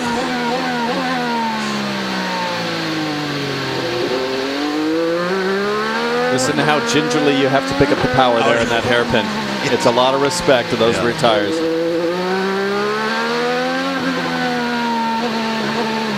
Think about the pressure on this young man, James Hinchcliffe. For the best part of 20 years, Paul Tracy, PT, was the hero, the hometown hero. Now, that is Hinch's. We're on board with Ryan Briscoe. That's Marco Andretti going right around the outside of his teammate James Hinchcliffe and almost pulled it off. There is just enough width on the track to get 3 cars there. That's right, when Townsend Bell flinched in between Steve and I and said, oh, that doesn't go. And there he is. There is Hinch right behind. Is Elio Castro Neves running 10th. Marco's another position further back in 11th, and Simon Pagenaud is 12th. Only half a second. There we go. This is it between Power and Dixon. Penske and Ganassi. The two monster teams, the power teams that went for so long this year without a victory, now are back on top. All weekend, I felt like Scott Dixon and Dario Franchitti had the strongest consistency over long runs, and we're about to find out if that holds true here. Will Power seemed a little tail happy on setup all throughout practice and qualifying. Scott Dixon, Iceman, cool as can be as usual. Yeah, Dario Franchitti was saying the same thing, that the car wasn't working quite as well on the blacks as it was on the reds, on the softer tyres, but nevertheless, all in all, that car is working very well. Hey, Lee, you know what? Scott Dixon, it doesn't matter if he wins a race or something breaks or somebody takes him out. He's got the greatest demeanor. You probably have to have that driving for Ganassi to start with, but he's been there a long time. He never gets too high or too low, and I think you see it here. And I think Will Power's really changed.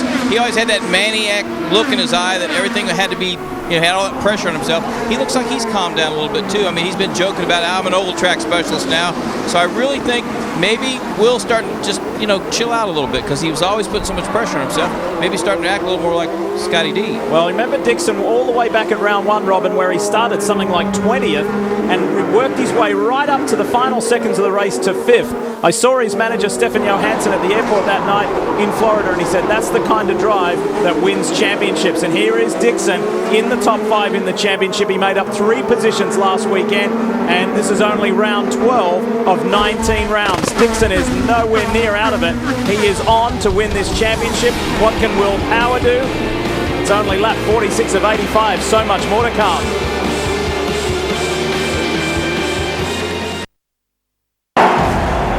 Bring you up to speed if you've just turned on what happened. We were all excited about the first ever standing start in the IZOD IndyCar Series. It did not happen. The start was aborted.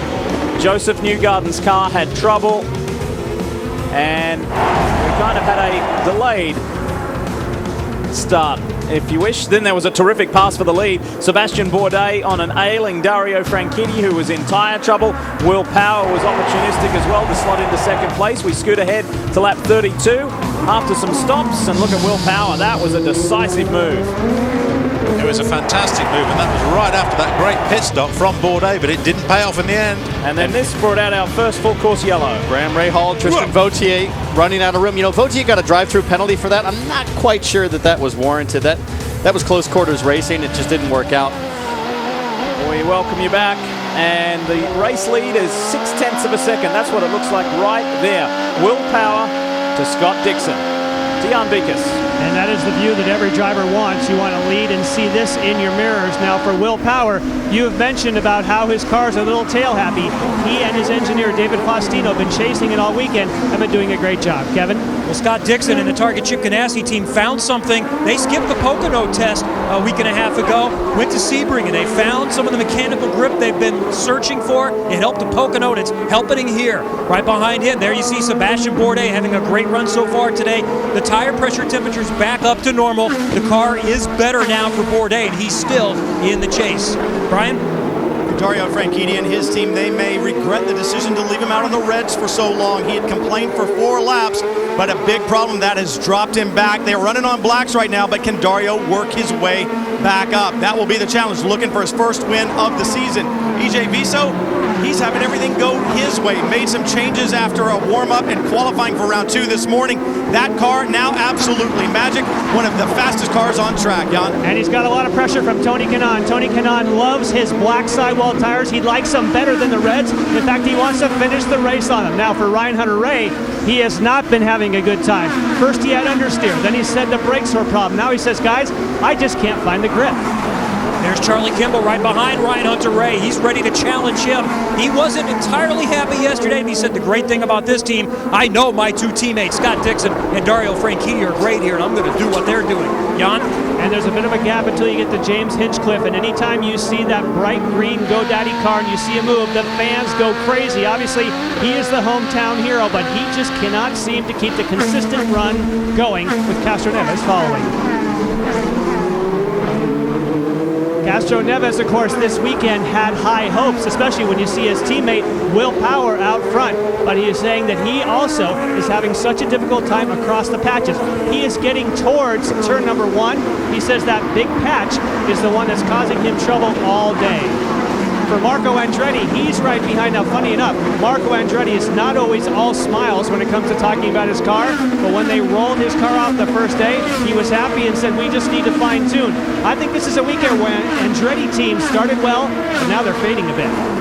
Simon Pagenaud in the HP car is running where he started 12th as we see Viso go off and lose a couple of positions there. Pagenaud has been dealing with brake issues all weekend, but they think they have that sorted out. It's okay in the race. Tires going away early, but he just radioed in. The car is much better right now, Brian. Trying to find balance out here today is a little bit difficult as EJ Viso loses a couple of positions. Ryan Briscoe a little bit loose early on that stop. They made a front wing adjustment. The car seems to have settled down just a bit. So Briscoe having a decent run right now. Alex Tagliani in 14th, looking to have a better run than they've had for the last 6 races. Their best race of the season, the very first round at St. Pete. This team needs a good finish. So Alex Tagliani right now trying to move forward. Justin Wilson in the number 19. Well, they had a good car for qualifying, but then an electrical problem in the second qualifying session caused them to lose major straightaway speed. He didn't qualify where he wanted to for round 2, and that problem has existed once again here in round 1, so that's a bit of a problem. Mike Conway thought that he would have a good car. They put the same setup on it that he won with in Detroit on the number 18. Didn't turn out the way that he wanted to. He's been struggling with balance. Ed Carpenter improving week in and week out, but he's kind of sad to see the ovals go away. Even though his lap times are considerably faster than they've been in the past, they're still not close enough. James Jakes was one of those very disappointed. He radioed that in, that they didn't use the standing start. He said all weekend, he's one of the few that said, I'm really looking forward to that. He has not been able to make his way through the field. Remember, he had a great run on the street course of Detroit. He said it really doesn't transfer here, but he thought he was going to be better than what he is. Behind him, we'll find Simona Di Silvestro. The car was not good yesterday. Severely lacking rear grip as we see Simona there coming into the picture. And it's a little bit better this morning, but she's not been able to make up any ground, or at least not much here in the race. She started 22nd, right now running in the 19th position. This is EJ Viso with his second stop, Helio Castro Neves. Watch me. Go, go, go, go, go! We're right now in that second pit stop window. Yeah, I see a lot of cars now starting to come into the pits as we serve at lap 52. Remember, Sebastian Bourdais has still yet to use those red tyres, those soft tyres, which will be advantageous to him, but he needs to push them this stint as long as he possibly can. He wants to stay off those red tyres, Townsend, as long as he can, but not to the point where he's dropping lap times on the blacks. Well, it's going to be all about in and out laps if this stays green for the pit stops of Will Power and Scott Dixon. It's going to come down to who can get it done on cold tires, and in that final lap before you pit, EJ Vizo on those reds said, I want these off as quick as possible. So that last stint, 32 laps for Vizo. These guys are going to be well in to be able to run full fuel. Pagano in pits. What's your speed? Let's get good position here.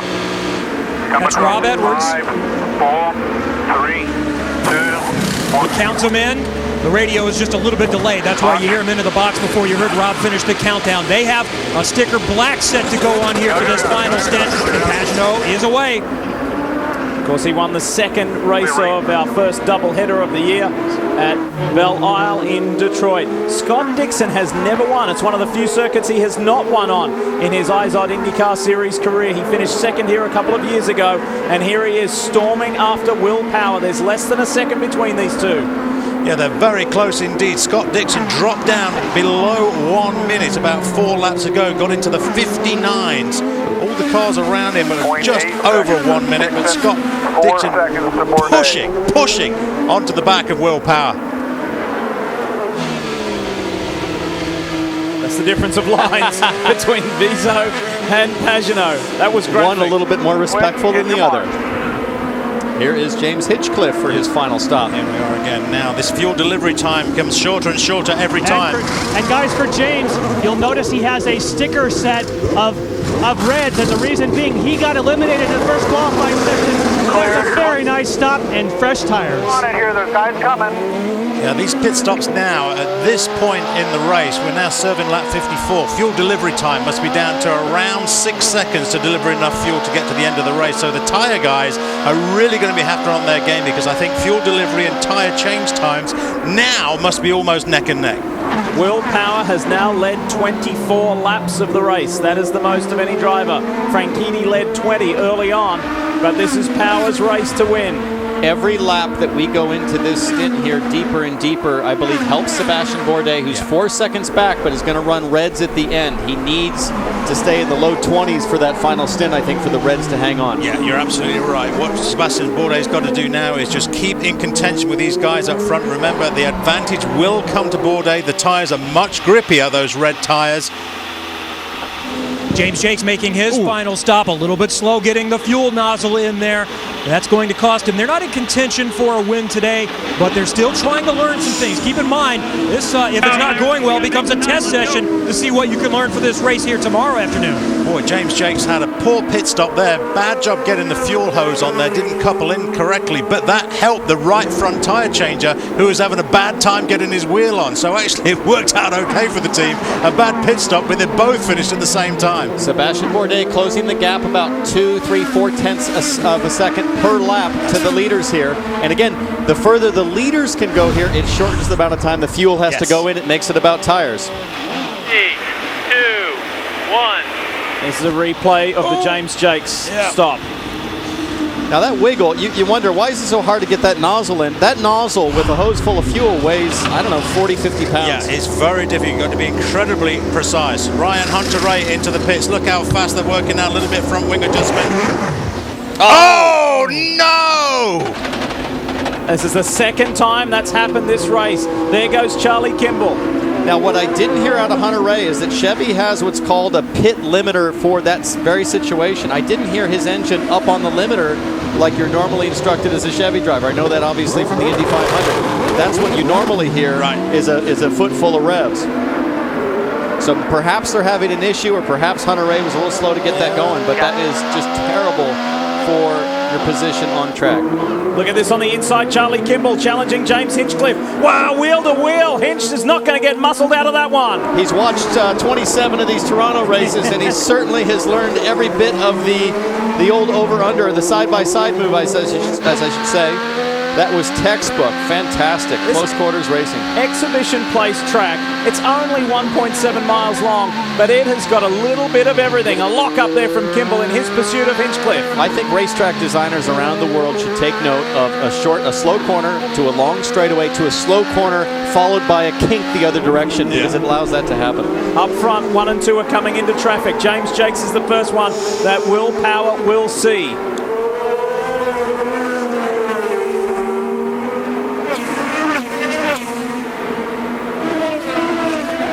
This is a great scrap up front. Penske versus Ganassi.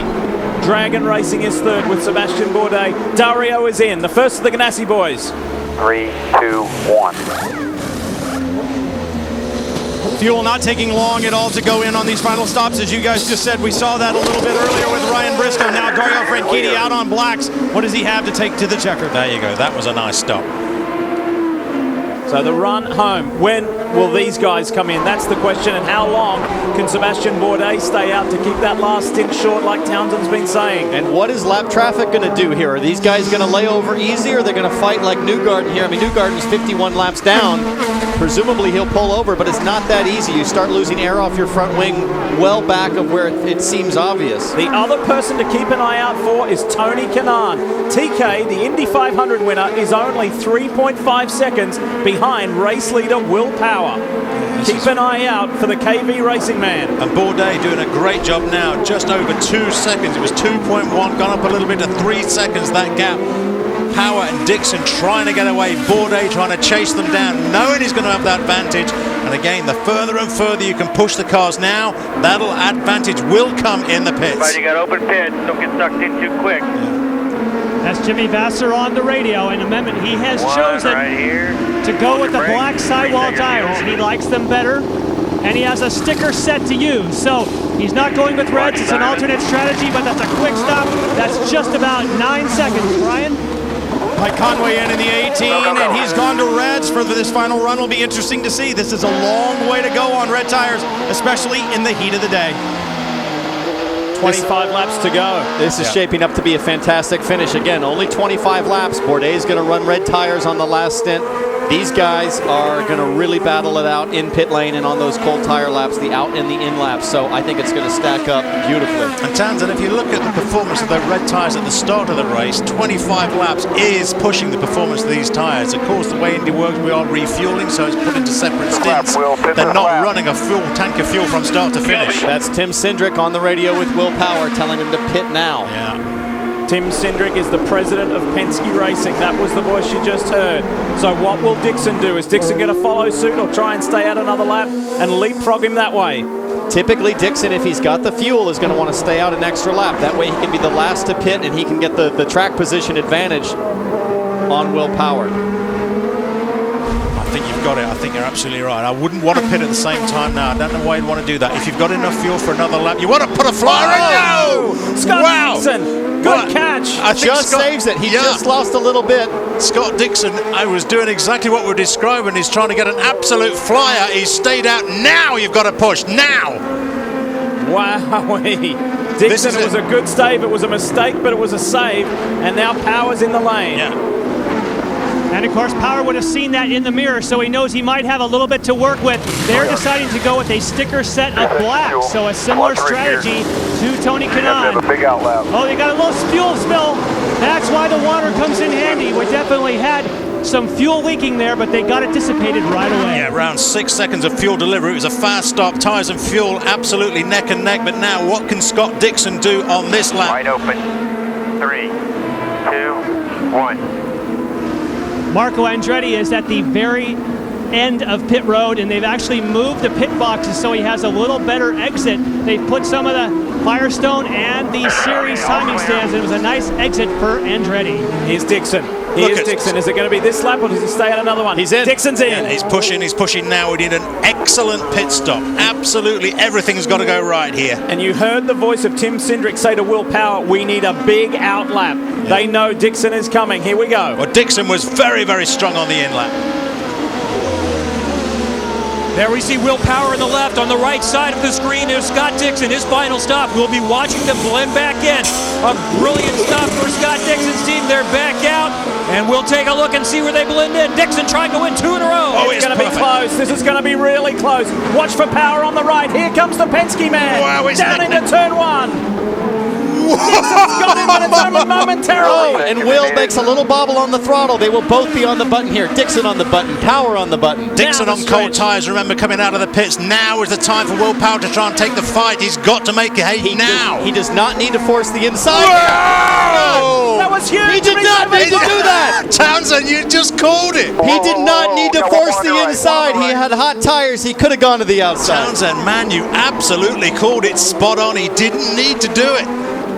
Great driving from Scott Dixon and Will Power. Let's hit our mark. Let's go in. This is an important stop for this man too. Jay Penske counting in Sebastian Bourdais. Dragon Racing is the only current IndyCar team that has not won an IndyCar race. They've got a chance. And remember, a little slower in the track as those two cars up front battle. Let's see if Bourdais can get out in front of them. Is this going to happen to Will Power 2 laps in a row? Here comes Sebastian on the left. Watch for this down the straight. There's the Dragon Racing man. Dixon's gone by. Now Power. He slips into second. The Frenchman is in second. Now will Will Power be a little calmer this time around heading up to turn 3? He's got a huge run. He lost a little downforce there through turn 2.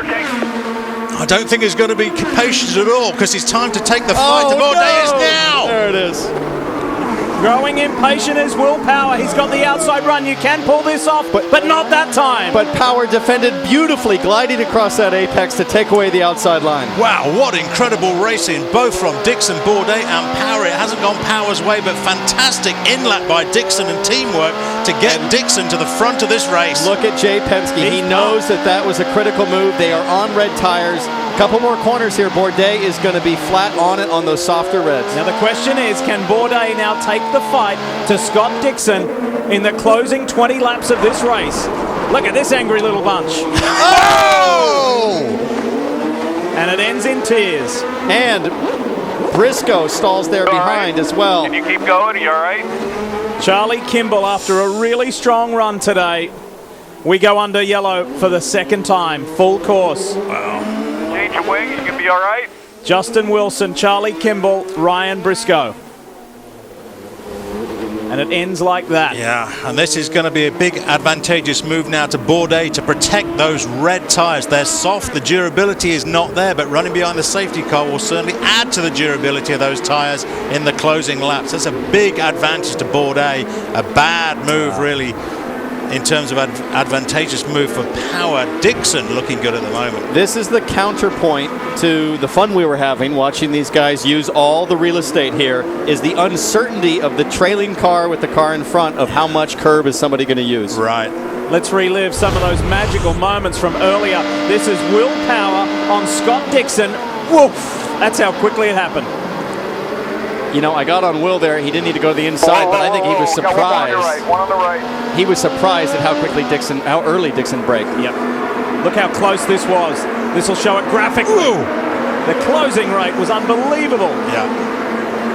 And Power did a good job to keep it out of the wall there. And then now a replay, transitioning to a replay. You're on board with Briscoe looking at Wilson. And Kimball's up ahead. There goes Justin on the inside. Boof. Ouch! That's how that happened. Now, how did Saavedra end up on Kimball there? Because Saavedra's stuck in on Kimball. He must have come around and got caught by surprise. It's a bit of a blind corner. There probably were waving yellows in that corner. Let's see. Let this run here for a second and see if Saavedra comes zipping in. So the whole Matro safety crew are there to help Ryan Briscoe. There's Saavedra's been able to get going again.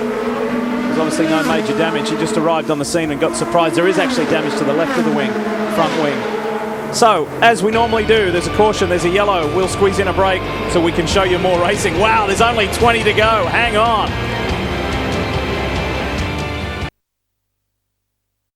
Back in Toronto, great to have you with us. Our live coverage of round 12 of the IZOD IndyCar Series. This is the Honda Indy 2 in Toronto, and you're looking at Panther Racing's Ryan Briscoe, and he's nursing an injured wrist. This was a topic of discussion in the drivers' meeting this morning as well, about the high incidence of wrist and hand injuries. This is on board with Briscoe, and he's about to get tangled up in this incident between Justin Wilson, Charlie Kimball, and Ryan kind of was the innocent bystander there. He had nowhere to go. Not a huge hit, but because the kickback comes through the steering system and his hands are still on the wheel, It's a lot like Tony Kanaan from Long Beach.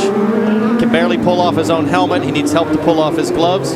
Dr. Terry Trammell and his staff have been doing in-depth research as to the incidence of thumb, hand, wrist injuries in recent years. And they're studying it and working to develop technology to try and avoid that and lower that within these cars. There is the Fuzzies machine of Ed Carpenter. Brian had a report a little earlier about how he's improved dramatically on road and street courses, and he got a little bit lucky on that rotation of stops and that yellow there as well. He did get lucky, but you know, in fairness to Ed, he was on the lead lap, which is big. You know, on Ed's scorecard, that's huge for him. He's on the tail end of the lead lap. Yellow comes out as he hits pit lane. Now he's sitting 9th with a restart and, you know, 15 laps to go in the race. The HP on board for Simon Pagenaud. And while we've got a moment, quick reminder about the Formula One World Championship continues on your home of open wheel racing, the NBC Sports Network. Next up, in a couple of weeks' time, the Hungarian Grand Prix, and you'll see that, as always, at 7:30 in the morning with our F1 Countdown presented by Mercedes-Benz, and then the lights go out at 8 Eastern. Sunday, July 28th, the Hungarian Formula One Grand Prix. So we want to show you as much green flag racing as possible. So let's squeeze in another break. We'll come back to Exhibition Place after this and go for it.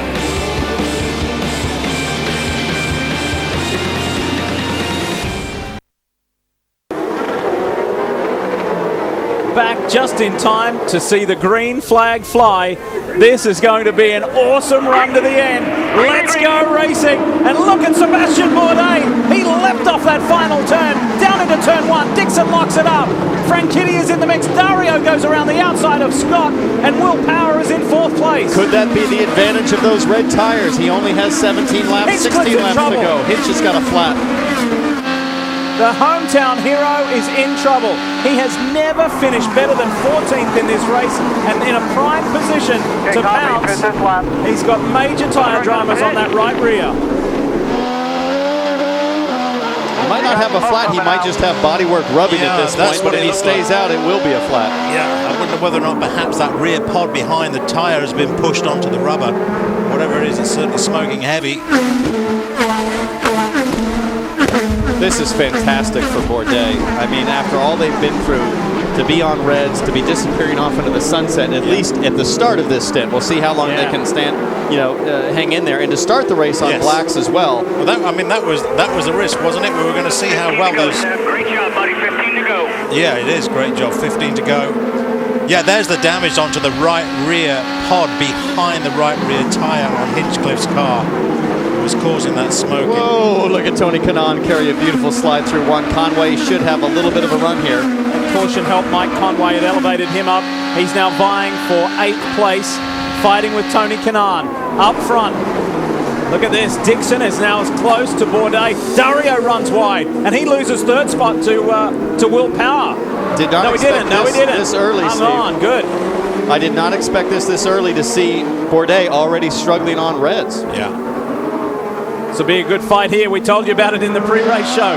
The rivalry between Franchitti and Power. Are we going to see the next phase?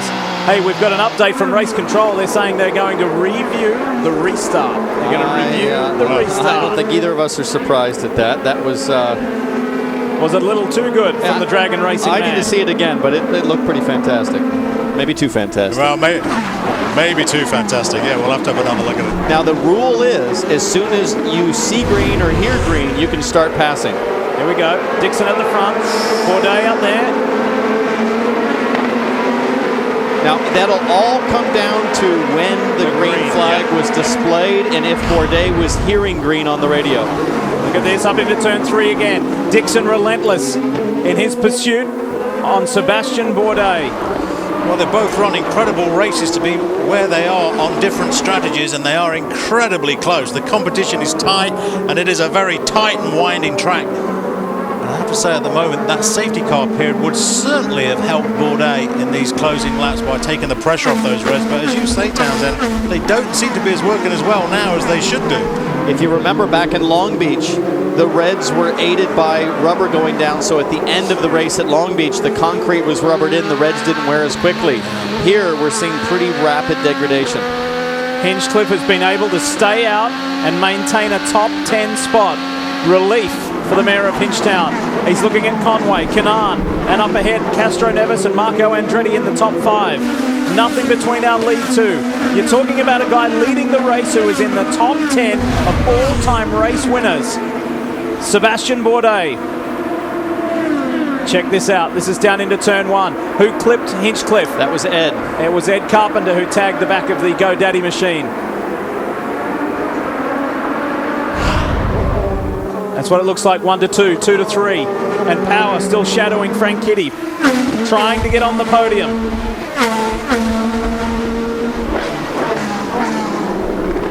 What a race. An aborted start. We've had crashes, unbelievable passes, 2 full course cautions, and a little bit of everything, and we're going to do it all again tomorrow. Look at this cluster, and Mike Conway has got the bit between his teeth. He's thinking, finally my car's come alive here. I'm P8, I'm on reds, and I'm going to the front. 12 laps to go. And Conway is the biggest mover in this field, making up 12 positions from where he started. Look at Conway all over the back of Kanan. Kanan has 1 push to pass left. Conway has 2. Let's see if he uses one here.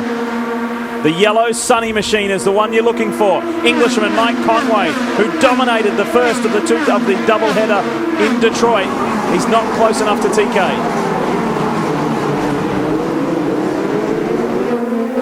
Now at this stage of the race, when they're this close, it's usually when it ends in tears here in Toronto. The boys don't play too well in these tight confines, but so far so good. Well, don't forget you've got Castroneves, Kanan, Hinchcliffe, Tagliani, all championship contenders. Steve, Mike Conway is on a one-off. He could care less about the championship. It's about winning and winning now. And he's doing a terrific job, as you guys have been saying. Yeah, currently sat in 8th. Reminding you about the Verizon streaming and downloading the IndyCar 13 app. All you have to do is call Star Indy or search the App Store or Google Play, only from Verizon. Appropriately, we ride on the Verizon Penske Chevy. Will Power, he's losing ground. Dario Franchitti is solidifying. Look at his teammate though, Dixon again. Always pops out to the outside there in 3. He does, but he just can't get far enough up to do the side-by-side move through that kink. Word from race control, restart, okay. Restart is okay. Charlie Kimball is not. Charlie Kimball right rear. I promise you Scott Dixon doesn't think that restart was okay. Yeah, damage again. It looked like damage to Kimball's right rear pod, and also that has led perhaps to tyre failure. I don't think that's just a straight puncture on the car. I think it was probably bodywork damage which has caused it. Charlie's just off to the right of screen behind the pace car there, behind Prince's Gate in a safe area. Meanwhile, back to it. Bourdais, Dixon. 10 to go. 10 to go. Can you imagine how Jay Penske feels? His car, his man out in front.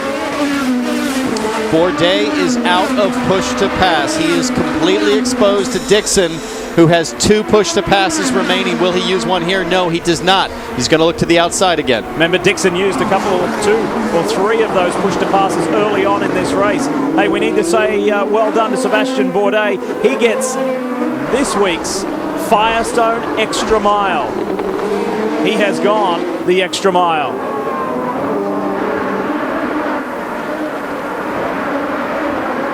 In good shape in the McAfee entry. And this will be a relief to him, Townsend, won't it? For a man who knows how to run up front so often, to be back in this position again, it's rejuvenating. It's rejuvenating for sure, but he is on pins and needles because he knows those red tires are going to wear. He's got to be so careful not to abuse them. At the same time, stay ahead of Dixon, and he has to stay ahead of Dixon with a nice gap right here. Because Dixon has the push to pass. He knows it. He is waiting patiently for the perfect time and the easy pass. He is not on the button here, but it's only a matter of laps, I'm sure, before he's going to have a proper run on the push to pass. He's having another look now. And he's close as he's been. They're side by side. How deep can he go on brakes? Yeah. Bourdais going to make it as tough as he possibly can, and another one goes. He survives another trip through turn 3 without losing the lead to Dixon. A great example of how experienced Dixon is to know that he can squeeze Bourdais in the brake zone just enough to just cramp his radius through that corner. You're exactly right, and you called out to your right as well, Townsend, with this push to pass. 2 left to Dixon, 0 to Bourdais. The gap now 0.4. It was down to 0.2. Dixon just back a little bit. And all the while, Dario Franchitti is catching the two of them. Nothing's changed further back. Andretti is still 5th. Castro Neves, Canaan, Conway, Hinchcliffe, and Tagliani. Jan? You're talking a lot about push to pass. Remember, here at Toronto, you get 20 seconds. Not only do you get those 10 pushes, but if Scott Dixon decides to use this, he will have that push to pass down the entire lakeshore. And look at this move. He's on it. He is on it and blows by Sebastian Bourdais. New race leader, Scott Dixon. Last weekend's Pocono 400 winner is in the front again on a track he has never stood on the top step of the podium at. Boy, what a great move. He kept winding him in, wondering where to take the move, wondering how to use that push to pass. And it is now Dixon takes over the lead from Bourdais, and Dixon still has one push to pass remaining. Bourdais says 0. Now, how about Dario Franchitti? 4 remaining. Talk about alligator arms. He hasn't been spending any of that money, and he's got a lot left here. This is cool stuff. Alligator arms. I remember a famous line from one of my old colleagues back in Australia, Bill Woods. He said to Dario Franchitti once, "So you're a Scotsman with Italian heritage. That means you like waving your hands around a lot. You just don't put them into your pockets." Look at this. What can Will Power do with just 6.5 laps remaining? Franchitti on over. Franchitti's on it. Franchitti to the outside of Bourdais. Is it going to be a mirror of what Scott Dixon did? No. Can't get by the Frenchman. Not there. But Franchitti's going to be thinking, well, we've just seen Dixon do this. We should be able to do the same thing. Let's not lose sight that Will Power still has 3 push-to-passes left as well. Hunter Ray, last year's race winner, series champion. Damage on that front wing. Yeah, how is the left front looking? Oh, he's pulling up. Yeah, there's a lot of it. The banner. The banner being dragged around the tyre, that's what we can see. Oh, he's with teammate. He's fighting his teammate, EJ Vizo. This is what it looked like from Hinchcliffe's car. 3 Andretti Autosport cars together. And Hunter Ray tried to brake as late as possible, got it a little too late, and just glided through that apex with too much understeer. Ryan frustrated. It has not been a day. 2 stalls leaving the pit box. And then now this crash. It's been a tough day for the defending champ. Laps running out. It'll be 5 next time by. Look at Dixon. He's gone. He is out of there. Yeah, Bourdais clearly struggling now with those tyres. The push to pass is great to make the move on Bourdais, but the difference we see now, the gap, 2.073 seconds, that is down to driving skill and the tyres working. Bourdais' tyres are done. Franchitti in 3rd has got to be thinking... 5 more laps, doing a great job. Give us 5 more good laps. That's Jay Penske on the radio with Sebastian Bourdais, and you can hear the anxiety in the team owner's voice. He's supposed to be the calm, cool, and collected one. I think he wants this more than Bourdais. Remember, nobody has won back-to-back races. Franchitti's on the button here. Bourdais to the inside. We've seen this so many times before, but Franchitti does not have the same kind of run that Dixon's able to get. He's going to have to push a little harder in turn 1 in that brake zone and that turn 1 apex. Howard's been using his push to pass as well. He has the same amount left as Dario Franchitti, but he's lost ground to the Scotsman again.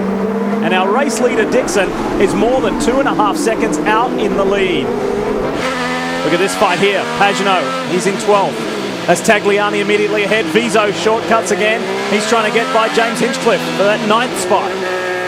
Don't forget, Hinchcliffe is on red, so he's got the same vulnerability that Bourdais got up front. You can see him struggling way up ahead there. It doesn't sound impressive for James Hinchcliffe, the 3-time winner this year, to finish 9th, but it would be his best ever Toronto finish. In order to finish, he's going to have to make sure that his teammate doesn't get a chrome horn up underneath him. 4 laps to go here in exhibition place. There is Ryan Hunter-Reay. He's been able to get going again. Vizo on Hinchcliffe, Pagenaud on Tagliani. They'll go side by side through 1, and they they hit. Tag goes around. Tagliani did not need that. Local guy. He has had so many tough races, 4 or 5 in a row with the ovals, and man, he was forcing the front to just stay there. I don't think that was, I don't know there was room there, Steve. Full course caution with 4 laps to go. Wow. So does this allow Bourdais to get his tires cool? Does it give him any chance to get back on Dixon? We're about to find out. Here is Viso, Tagliani, and Pagano to the outside. Oh, Pagano left him room. They were well past the apex, and Tagliani just tried to get on the power to give himself a chance to get it back because he was out of push to passes. He knew the only way to save it is way early on the power. It just didn't work. Fighting to have two Canadians in the top 10 here in Toronto. This is the last thing Scott Dixon wanted to see when he had a 3.3 second lead. Can you believe it? For Dixon is thinking, I've got round Bourdais, I'm good, looking good, I'm in clean air, I'm taking care of my tyres, the laps are counting down, 3 to go. I've been in that situation before, and you're just like, oh, please. Like, seriously? Yeah. Especially the way the last restart went. Yeah. And the fact that that was considered, fine. Yeah, that was legal. considered a clean start. Now, as you say, Townsend, the question is now, how will Bourdais' tyres react to cooling down? Will we find some extra grip in them for the final couple of laps if we get released? I don't think Bourdais is going to wait to find out. He's going to see. He's going to think to himself, I've got to do it in turn 1 or on the start. But Dixon, there's no way. Once bitten, twice shy. There's no way he's going to putt through the last corner like he did on the last one. He's not going to let that happen. If Dixon can hang on, if he can hang on to win this first of the doubleheader here in Toronto, he will have 31 open-wheel career victories. Guess who else has 31 open-wheel career victories? Sebastian Bourdais and Dario Franchitti, the two guys following him. Now, Dario Franchitti is going to have maybe 2 laps or 1 lap remaining on the restart. So maybe 2 laps on the restart. He has 2 push to passes. Bourdais 0, Dixon only 1. Does Dario go big here and think my championship is on the line? Mathematically, I got to stay in it. I need a win. That was Emma Davies-Dixon, Scott's wife, you saw, and his mum Glenys, and there is his boss, Chip Ganassi. Last week, something truly special. You think about everything that man's accomplished. That was the team's first ever 1, 2, 3. There was a question raised this morning in the drivers' meeting about track sweeping, getting rid of the marbles, so that they particularly through the last corner, to make it fair so that they can pack up and get going. We'll see. So that's not going to happen. It will be a single file restart. Single file restart because they don't have the time to sweep the track. Yeah. The goal is to finish under green. Nobody likes to see a race finish under caution. Well, I'm sure Scott Dixon would. I'm sure he'd love it. He wouldn't complain. We want to go racing. We want to finish it with a checkered flag, not a yellow and a checkered. White green start here. Let's go to fuel position 1. Nobody's won back-to-back races this year. Yes, Hinchcliffe's won 3. There have been multiple winners, but no one's won back-to-back. Remember last year, Ryan Hunter-Reay went on a string of 3 wins in succession, which was the platform to vault him to his championship victory. Is this what it's going to be for Scott Dixon? Now, if you get 20 seconds on the push to pass and you have 1 lap to go and you're Marco Andretti with 3 push to passes, you simply hold the button the entire lap for 60 seconds of extra boost. Let's watch this little troublemaker. And the back straight. At 8 starter. Overtake on the start straight and the back straight. That's the instruction. We're getting ready to race and finish this first of 2 races here in Toronto. Will it be Dixon or can Bourdais do something special? Dixon's gone. There's no way that he's going to let that happen. Green and white. 1 more lap, 1.75 miles. Who's on the inside there? That's Helio Castroneves trying to get by his countryman and friend Tony Kanaan. And Mike Conway is going to have a big run on Castroneves here. Mike Conway on the button, on those red tires. Let's see if he can get a run. No. Look at power on Franchitti. Inside goes. Oh no! Hang on to it. The two come together. No! Wow! And Power knocks himself out of it. And this will send him straight to the back of the pack. No, for Will Power. We told you about these 2 guys at Toronto. Yeah. They're like oil and water, and it's happened again. However, up front, it is clear that Scott Dixon has been the class of this opening race.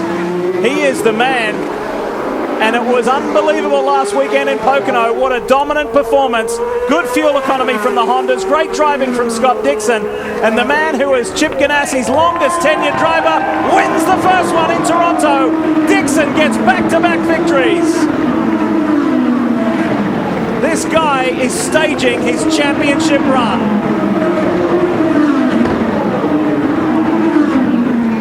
awesome result for Dragon Racing, for Jay Penske and Sebastian Bourdais. And Dario Franchitti finishes on the podium. Let's show you what happened here. Will Power doing the classic fade to the outside, so Dario thinks he's going to the outside, and then he just goes for the dive bomb. But man, that was a tight gap to shoot for. Look at the reaction from Chip Ganassi. Boy, oh boy, and Dario Franchitti must be thinking, how did I get away with that one? It would have been so close. All right, let's get to the Ganassi camp, Jan. And Mike Hull makes the calls for Scott Dixon, and I'll have to say, good pit strategy, but for you and Scott Dixon, it came down to patience. It came down to patience while we were waiting on what became a non-call by race control, which is fine. We just had to race, and Scott had a great race car. That's really what matters today. And I think the difference maker really was when he went one lap longer than Will Power there in that last segment. I think that he did a great in-lap and a great out-lap, and that made the difference for us at the end. And as a team, they definitely got it done. Mike Hull, Scott Dixon, they've been working together so long. What a partnership they have, and what a run from the 32-year-old New Zealander. He's done it again. First back-to-back winner. And look at Bourdais celebrating. He's stoked with second.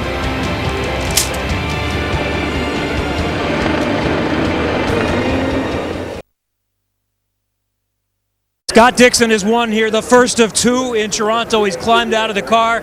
It's a long ways away from pit lane, so the team will be here in a moment to celebrate with you. What a drive. So many things to go through. Let's start first.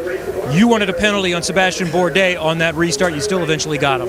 Yeah, first of all, I want to say, big thanks to everybody in Toronto. It's been great crowds here. The fans have been fantastic as usual. And, these double headers are tough. We've got through race one, wins big, but got to thank, Target, Canada, Target, and the whole team.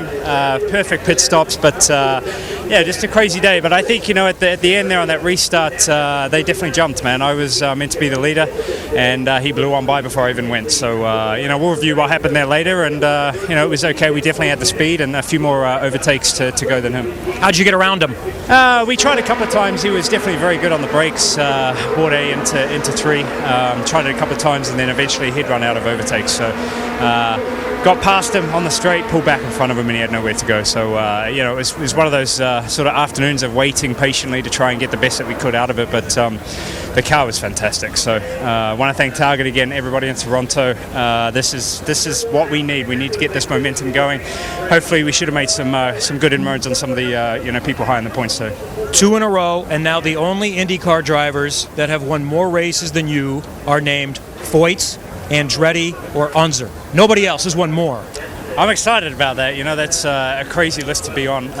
Respect those guys so much, and I remember watching them when I was younger, and let alone to be on a list with them is very humbling for me. And I hope that we can win many more races with Team Target. It's been a career team for me and a team that I love. Everybody there is like family, and hopefully it's a long road ahead and we can get a few more.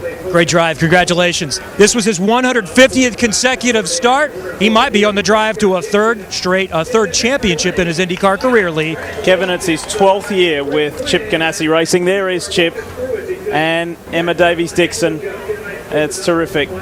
Just a great day. There's Emma.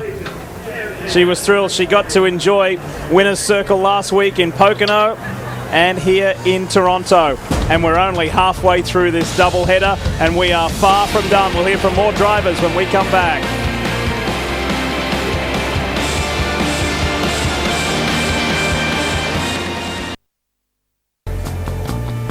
What an afternoon in Toronto. Thoroughly enjoyable, and we had a little bit of everything at the Honda Indy 2 in Toronto. Just look at this glorious weather. And the race was magnificent. You know who's going to be celebrating tonight? Jay Penske and his Dragon Racing crew, because they have never had an IZOD IndyCar Series podium until today, Kevin Lee. That's their first. This was a great drive and perfect timing. Here's Jay Penske coming into victory lane, where Sebastian Bourdais gets a big hug. That close to giving Jay his first IndyCar win. What do you think? I think we just didn't have quite enough for the Dixie, but like Jay said, that's why I done it at the end. It just feels like after everything we went through to be on that good, and just feels like a million wins, and it's I can't thank these guys enough for giving me the opportunity, the car, and sticking with me. You know, it's been a rough ride so far. So hopefully you can turn this thing around and score big from now on. It's been a while. This used to be old hat. You used to lead and dominate every weekend. What did it feel like to be out front again? It was like, what's going to happen again? You know, it's just I was just so stressed out because we've had so many good runs, you know, but just never the end result, and it feels so sweet to be there right now. Great run, thank you. Thanks. Sebastian Bourdais came awfully close to getting to number 32. Brian? Dario Franchitti with a good run as well. One thing you can always be assured of is the 10 car is going to run well, and there's going to be a little drama. Tell us about that final lap. I don't know. I was defending. I did what I'd done all day, what Sebastian had done all day, what Will had done all day, what Scott had done all day, and I gave him the outside. And he wanted to go down the inside when there was half a car width. So he ricocheted off me and the wall, and I couldn't make the corner. And that's my fault. You know, he's shaking his fist as he always does. Always somebody else's fault with Will, and it's never mind. We had a good 1-3 finish there. We'll do a bit of work on the car for tomorrow. We're using the tires a little too hard. Something to do with the setup there. So we'll work on that for tomorrow. And it's a hard day to do this twice in one weekend. Is physically pretty difficult. Very difficult indeed. Another podium, 2 in a row for Dario Franchitti. And Will Power just had a chance to look at that replay. We talked before the show that this place produces fireworks today. You were the fireworks. What happened in turn 3? Yeah. Me and Dario just don't like turn 3. I mean, man, I feel bad for the Verizon crew. We were sitting there in a pretty good position. I'm really surprised they let that restart go where Bourdais just went. But yeah, it was a good, man, I've never driven so hard through a whole race. It was kind of disappointing to be sitting there in the tyres in turn 3 again. That's racing hard. Let me ask you quick, though, because it was the second time. The first time was this crazy move just flying by Scott Dixon, same place. I almost pulled up. I mean, the move past Dixon was definitely, if I just braked a little bit earlier, I would have got him. And it just took me by surprise that he broke early. Now I brake real late, but yeah, just going for a win, really. A lot of people going for it today, a lot of fireworks, and of course, exciting action. Will Power hoping he'll get a better chance at this tomorrow, because remember, it's not just 1, it's 2 in TO.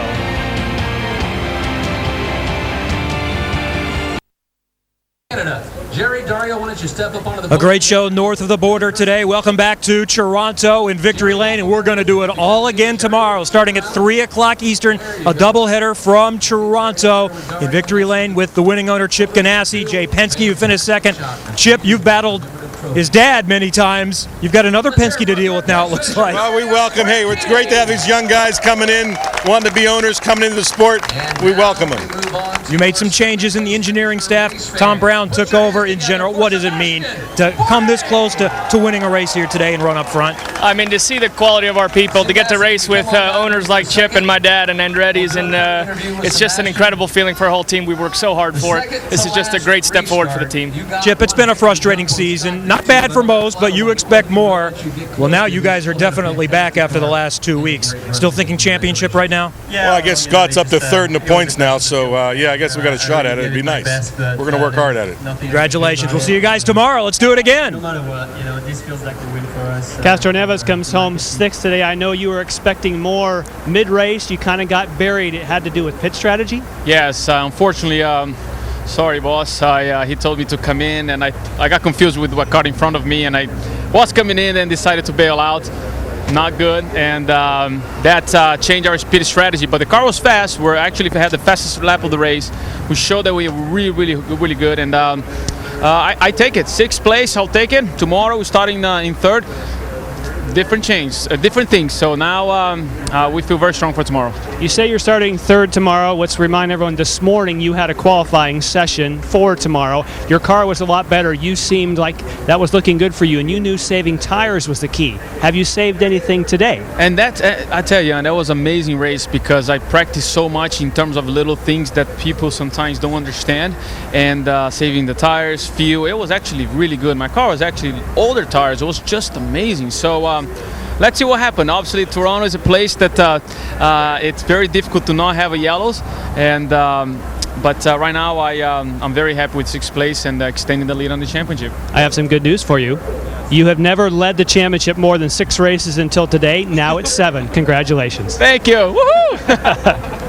And we congratulate Elio and Scott Dixon as well, but we're going to turn your attention to the points. And I also need to, before we get to that, tell you about something pretty dramatic. We've heard from Dario Franchitti. He's standing on the podium, but that's for now. He has had that third place taken away from him. We have just heard from race control. He has had a time penalty for blocking on the last lap.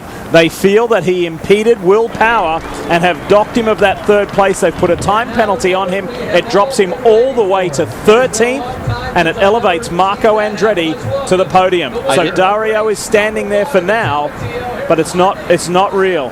So Dario does not even know about this himself at the moment. That is just from race control. Franchitti blocking on the last lap, impeding Will Power. Wow, this thing's going to explode.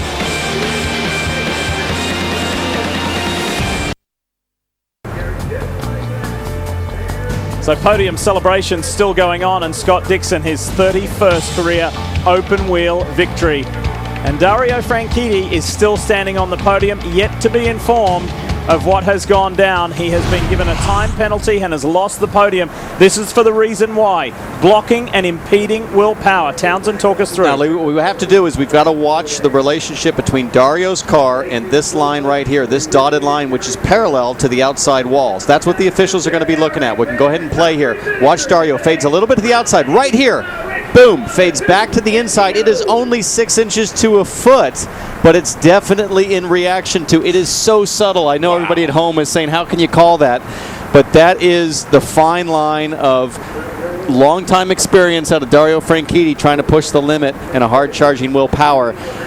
It's a really tough one to call. You saw it, Townsend. You saw it as it was happening. But boy, oh boy, I think if I was Dario Franchitti, I would be... But if I'm Will Power, absolutely beside myself for being excluded for that. Yeah, or given a time penalty. If you think that's bad, watch what happens here, Steve. This was earlier with Sebastian Bourdais. Oops. There goes that lovely crystal trophy. Watch this face. Oh, I've just had the best day in a long time, and now that happened. Well, he should just take Dario's. There is good news, though, race fans. Poor guy. At least he's got a good spirit. That's what's left of Sebastian Bourdais' second place trophy. So let's take a look. So here's Will Power. He's going to look to the outside. Well, that's Dixon, I think, earlier. So they were the two different passes of Will Power today. One on Dixon earlier, and then that one on Dario Franchitti. So this is only temporary. Marco Andretti has been elevated to third, and Franchitti dropped to 13th on that time penalty, behind Ed Carpenter and EJ Vizo. So it's all going on. Drama, and we're going to do it all again tomorrow. The Honda Indy 2 in Toronto. There's going to be a lot to be said after this.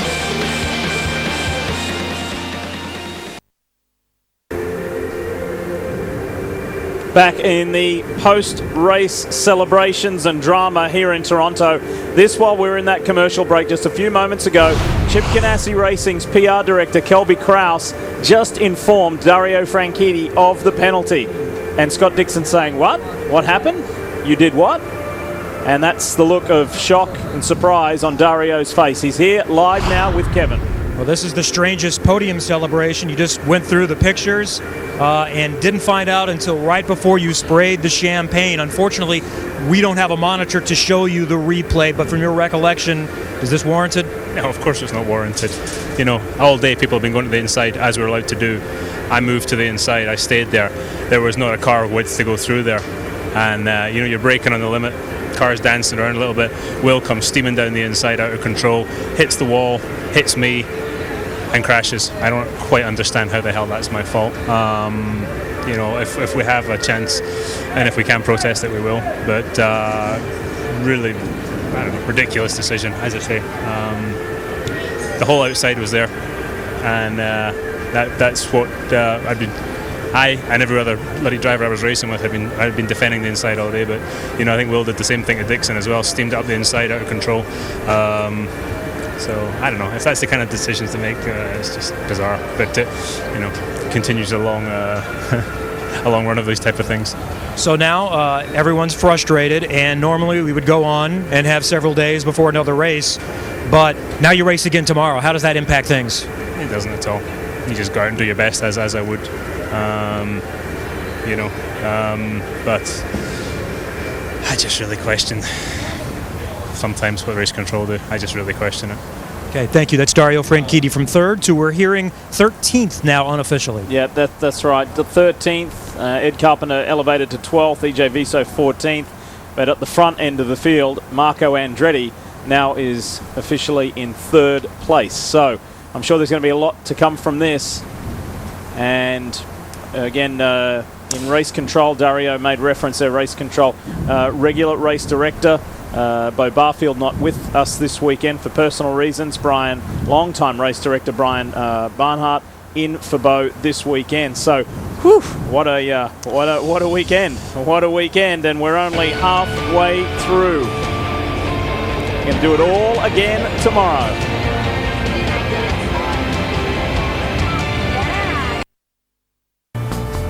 Still some celebrations going on in Victory Lane from here at the Honda Indy in Toronto, and a little bit of controversy, but with a new race director this weekend, you would expect maybe things don't go the way that you always think that they will. But for Mike Conway, they went better than you thought they would. Mike, you guys did not have the car that you had in Detroit, and qualifying didn't go so well. But what did you guys find in the race? We found a bit of grip, which is what we're missing the whole weekend. Quite frustrating, bit of a head scratcher. We couldn't figure out what it was. We changed lots of things, but nothing seemed to affect it. But in the race, I think the grip levels increased, and that helped us. And the changes we made, definitely improved the car. A bit more to do overnight, and with the warm-up tomorrow, that will help us, really figure out some things. But we're definitely going in the right direction. And yeah, it's come away with P7 is pretty good. Pretty happy for the guys and all the crew that worked really hard to give me the car to come here. So happy, but we got it all to do again tomorrow. We start right at the back. And anything race strategy-wise for tomorrow that you learned today?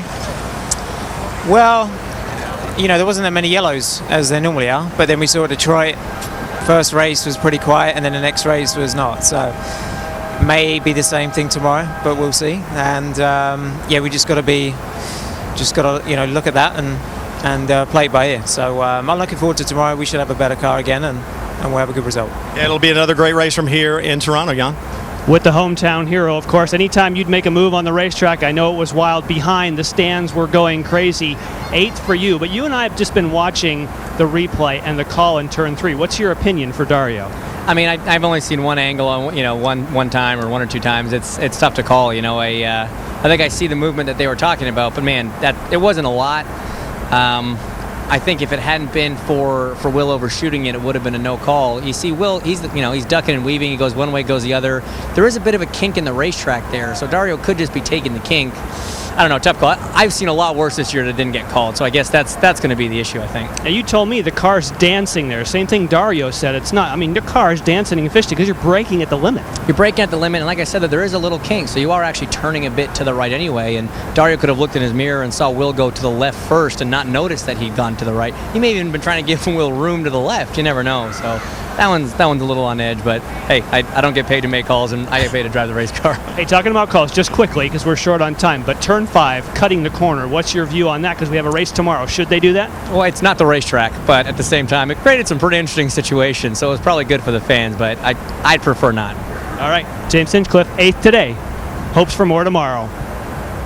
Obviously, a lot of action, and imagine what we're going to have tomorrow, now with a little added controversy from Race Control.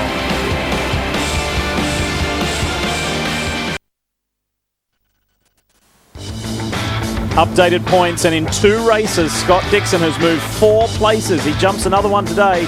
He's into the top 3. Take a look at the points. Kanan's on the move as well. Townsend Bell, thoughts on today? I mean, look at Scott Dixon, the jumps he's made in points. I really want to know what Dario Franchitti does with the drivers. He's the spiritual leader of these guys.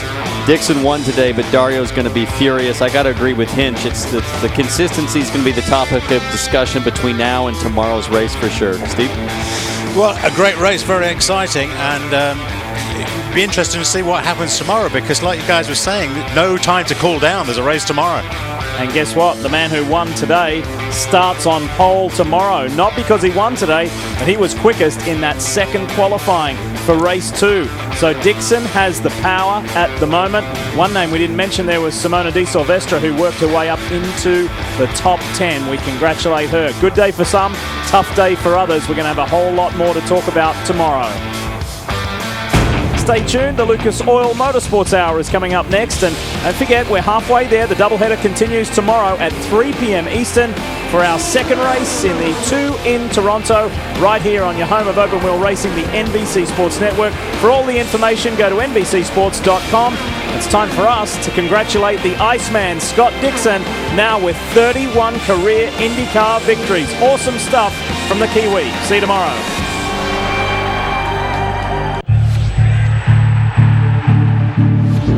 This is ESPN.